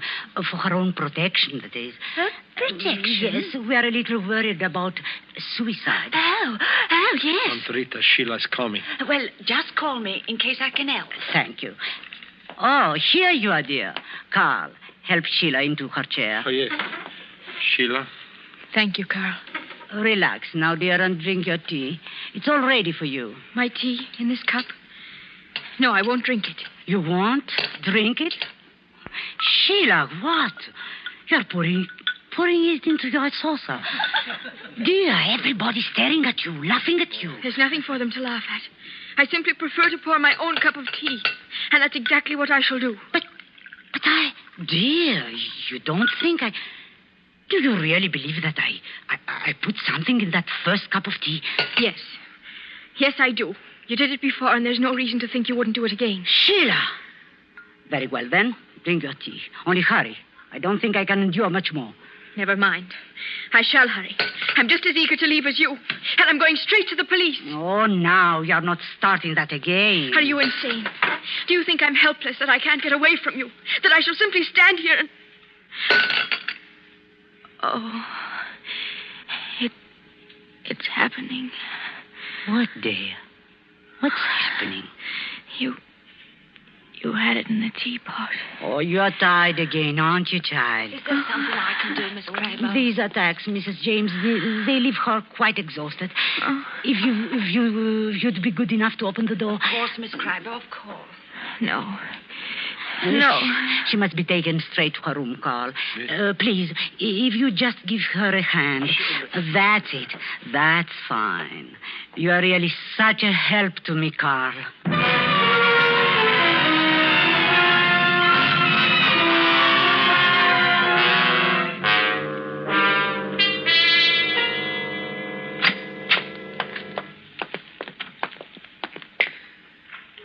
Here we are, Sheila. Right here. Now, just go to bed, dear. Let me alone. Come along, then, Carl. Sheila is quite tired. Yes, Aunt Rita, I shall. You said you'd always be here. You've got to help me. What can I do? Here. I've had it in my pocket. A note. Are you coming, dear? Right away, Aunt Rita. It's to my landlady. I wrote it in the restroom at the tea shop. Here, mail it to her. It's my only chance. But I can't keep this. Oh, Carl! She's coming. Yes, Aunt Rita. You can do it. You've got to do it. Good night, Sheila. How very slow you are, Carl. Was I so very long? You like her, I can see that. A letter, I imagine. She gave you a letter to post? A letter? Oh, no, I was just locking the door. Ah, yes, of course. Perhaps I have letters on my mind, dear. After that episode with Sheila. The first Sheila Campbell, that is. Dear, hand me my knitting. Please. That's a nice boy. Do you know, I'm continually amazed at the stupidity of these English. Can you imagine that girl, that supposedly trained agent, dropping that note? And addressed, mind you, to the British intelligence. It was very alert of you, Carl, finding it. Thank you. Now, if you excuse me, I'm rather tired. Yes, this espionage, it's not a restful service. Sometimes I wonder if Berlin really appreciates the risk we have taken. Yes, the girl had to be disposed of.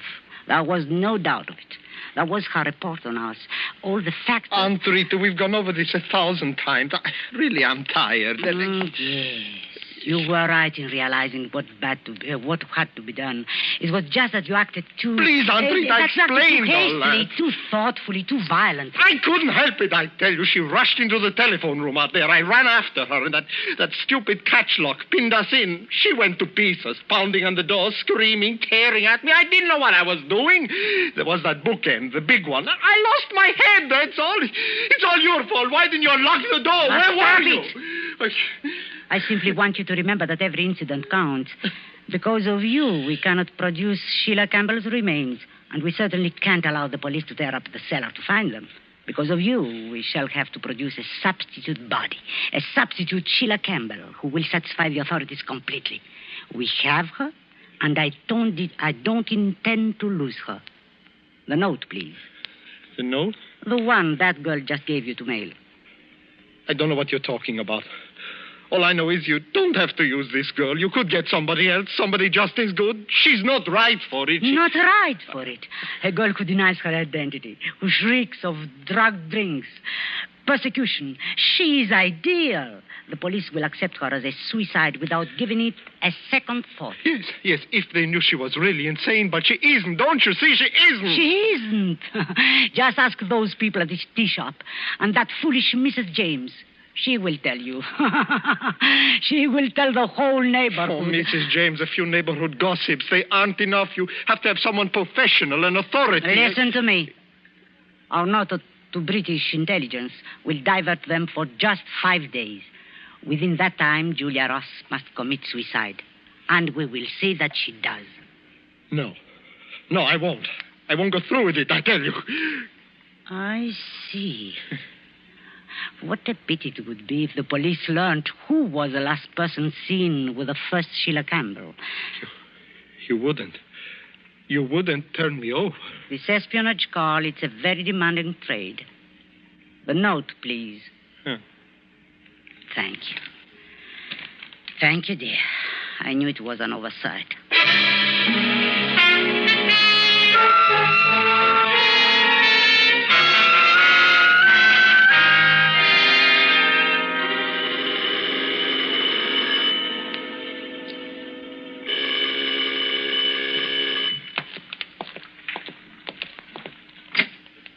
Yes, sir? Could you tell me if a Miss Crable lives here? Why, yes, this is her home, but she's rather busy upstairs, however. Carl. Yes, Andrita? Was that someone at the door? I thought... Oh. How do you do, Miss Crable? My name is Turner, Dr. Turner. Dr. Turner? Yes, I happened to drop into the tea shop yesterday, Mrs. James' shop, you know, and she told me about your situation. Yes? Well, I thought I might be of some service. My field, you see, is psychiatry. Yes. Yes, I see. Oh, how very thoughtful, Doctor. Please, won't you come right up? Thank you. Miss Campbell's room is up in this floor, Doctor. I thought you might as well see her at once. I know how busy you must be. Yes. Well, the case has been quite difficult, Miss Crable? In many ways, yes, Dr. Turner. Naturally, I feel that someday, with professional guidance and with those things, I can give her patience, understanding. Mm-hmm. I can bring her out of the darkness. Until then, here we are. Sheila. Sheila, dear. That is Dr. Turner. Step right in, Doctor. He's coming to visit you, dear. How are you, Sheila? How do you feel? Doctor, I rather think my presence will interfere. Mrs. James has undoubtedly explained. If you don't mind? Yes. That might be best. Won't you talk to me? It's all right, Sheila. Believe me, I'm a doctor. You're no doctor. Now, Sheila. Don't call me Sheila. You're here to help her. Help her keep me prisoner here in this house. Stop Help her drive me out of my mind. Help her. Yes, help her to murder me. Sheila, pull yourself together. She's told you everything. You can't afford to act like this. Told you how to act. You must act. Why don't you leave me alone? Why don't you go away? Oh, excuse me, Dr. Turner, but I became a little bit uneasy. Yes, I can understand. Well, Doctor? Yes, it's persecution mania, clearly enough. She has all the symptoms. The deep melancholia, the stubborn, hysterical insistence that she's about to be done away with. Yes? I happen to be attached to the King James General Asylum, and I'm somewhat familiar with this type of case. There is one important thing, Miss Crabo. Over here, please. Yes, Doctor? The matter of Miss Campbell's protection. Her protection? Yes, from herself. You undoubtedly are not aware of it, but her type is often inclined toward suicide. How dreadful. In case those tendencies should become apparent, naturally you'd let me know. Naturally, Doctor. She would then require professional care. Meanwhile, I'm sure your own treatment will be as effective as any. Patience and understanding. Torture me like this, will they? Murder me here in this house. Sheila! No, I won't let them. I'll kill myself first. Miss Campbell. I'll kill myself. That's what I'll do. The window. Stop her. Carl, oh, Carl. Yes, the window. Yes, she must That's it, the window. I'll jump through the window. Young woman, control yourself. Let me go. Don't let me down. Samantha, what's going on here? What happened? Well, this girl, she just tried to kill herself. I'm afraid this changes things, Miss Crabo. She must be put away. Put away? Yes, as soon as possible. I'll have the men come at once. You mean take her away from me? But you can't. I've looked after her myself. Why can't I go on doing that? Because it's beyond you now, Miss Crabo. No. No, I'm sorry, but there's nothing else I can do. Would you be good enough to direct me to your telephone? Telephone? Yes, I wish to order a car. Some men from the asylum. Of course. There is a small telephone room right on down the hall. This way, please. I know how you must feel, Miss Crabo. But you see, it's the sort The of thing- telephone, Dr. Turner, is in this room right here. Just sit down there at the desk. Oh, thank you. You're sure the young man can handle the girl? I mean... I will go back myself and take charge. Well, that will be safer, I'm sure. Excuse me. Hello? Turner speaking. Yes, Dr. Turner. I'd like you to send a car right away. And 3 men. The address? It's number 30... just a moment. Miss Crabo. Miss Crabo! Yes, Dr. Turner? I can't open the door. It's locked. Oh, sorry, Doctor. I'll have to get the keys from Carl. Keys to unlock this door?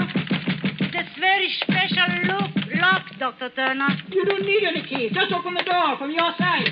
Miss Crabo! Miss Crabo! Where are you? Miss Crabo! Rita, she won't stop crying. I just can't get her to stop. I will get her to stop. A clever one, aren't you, child? Pretending to commit suicide so the doctor would take you away. The doctor, where is he? A splendid idea you had, leaping out that window. We'll see if we can help you this time. No, don't come near me. Carl, we've only a very few seconds. Get her across to the window. Don't make me do it, Aunt Rita. Please, you don't. You wretched, sniveling coward.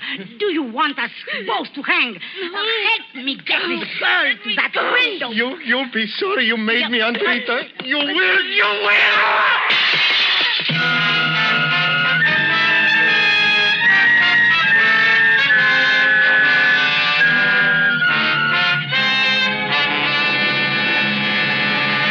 I couldn't help it, Dr. Turner. I couldn't help it.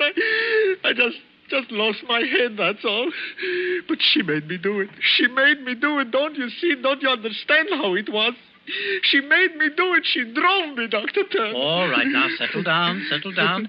And do stop calling me Dr. Turner. Stop calling you doctor. You? Well, no, I'm not a psychiatrist. But I'm going to see that you meet one. I happen to be from British intelligence, Carl. I suppose I have you to thank for that letter. Letter? Yes, the one supposedly signed by Sheila Campbell, telling us she was off to Dublin, Ireland. Oh, yes. Would communicate with us in 5 days. Well, Aunt Rita, she made me do that, too. That was an inexcusable mistake, Carl. You see, Sheila would never have written Dublin, Ireland. No, an Irishman assumes that everybody knows where Dublin is. How about that, Miss Ross? Am I right? Well, I know where it is, all right. And I'm going back there as fast as I can. Oh, now, Julia, London isn't as bad as all that, you know. Maybe not. I suppose it all depends upon the murderers you meet. Why, child, you wouldn't want to meet a nicer lad than Carl here. After all, it isn't everybody who pitches out through a bedroom window just to save your life. Yes, he's really a very nice boy. Sergeant, you better take him down to the cellar now. and have him show you where he buried Sheila Campbell. Aunt Rita, she made me do it. I know. She made you do that, too. A woman of character, Miss Crable. I'm sure you'll miss her very much. But that's the way it goes. This espionage, Carl, is a very uncertain trade.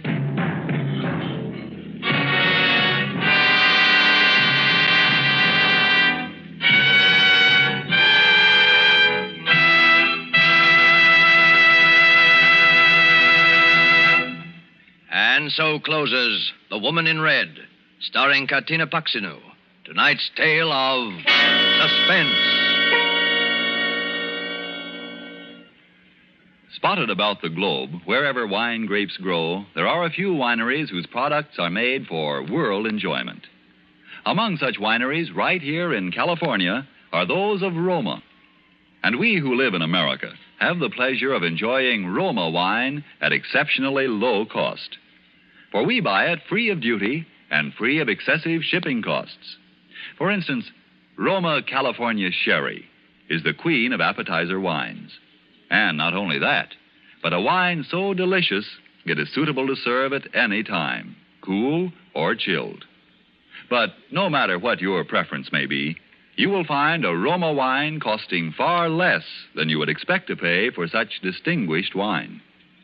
In Roma, you have the old world art of winemaking, plus the extra care, constant tasting and testing, which modern knowledge adds to that ageless art. That's why Roma wines have a universal appeal, why they are America's largest selling wines. I'll spell out the name for you. R-O-M-A, Roma wines, made in California for enjoyment throughout the world. This is Katina Paxinou. I hope you enjoyed our suspense play this evening and that you don't hate me too much. I'm not really as bad as that. Next week, I know you will want to listen when Mr. Orson Welles will be your star. Suspense is produced and directed by William Spear. Don't forget, then, next Thursday for Orson Welles in Suspense. Presented by Roma Wines, R-O-M-A, made in California for enjoyment throughout the world.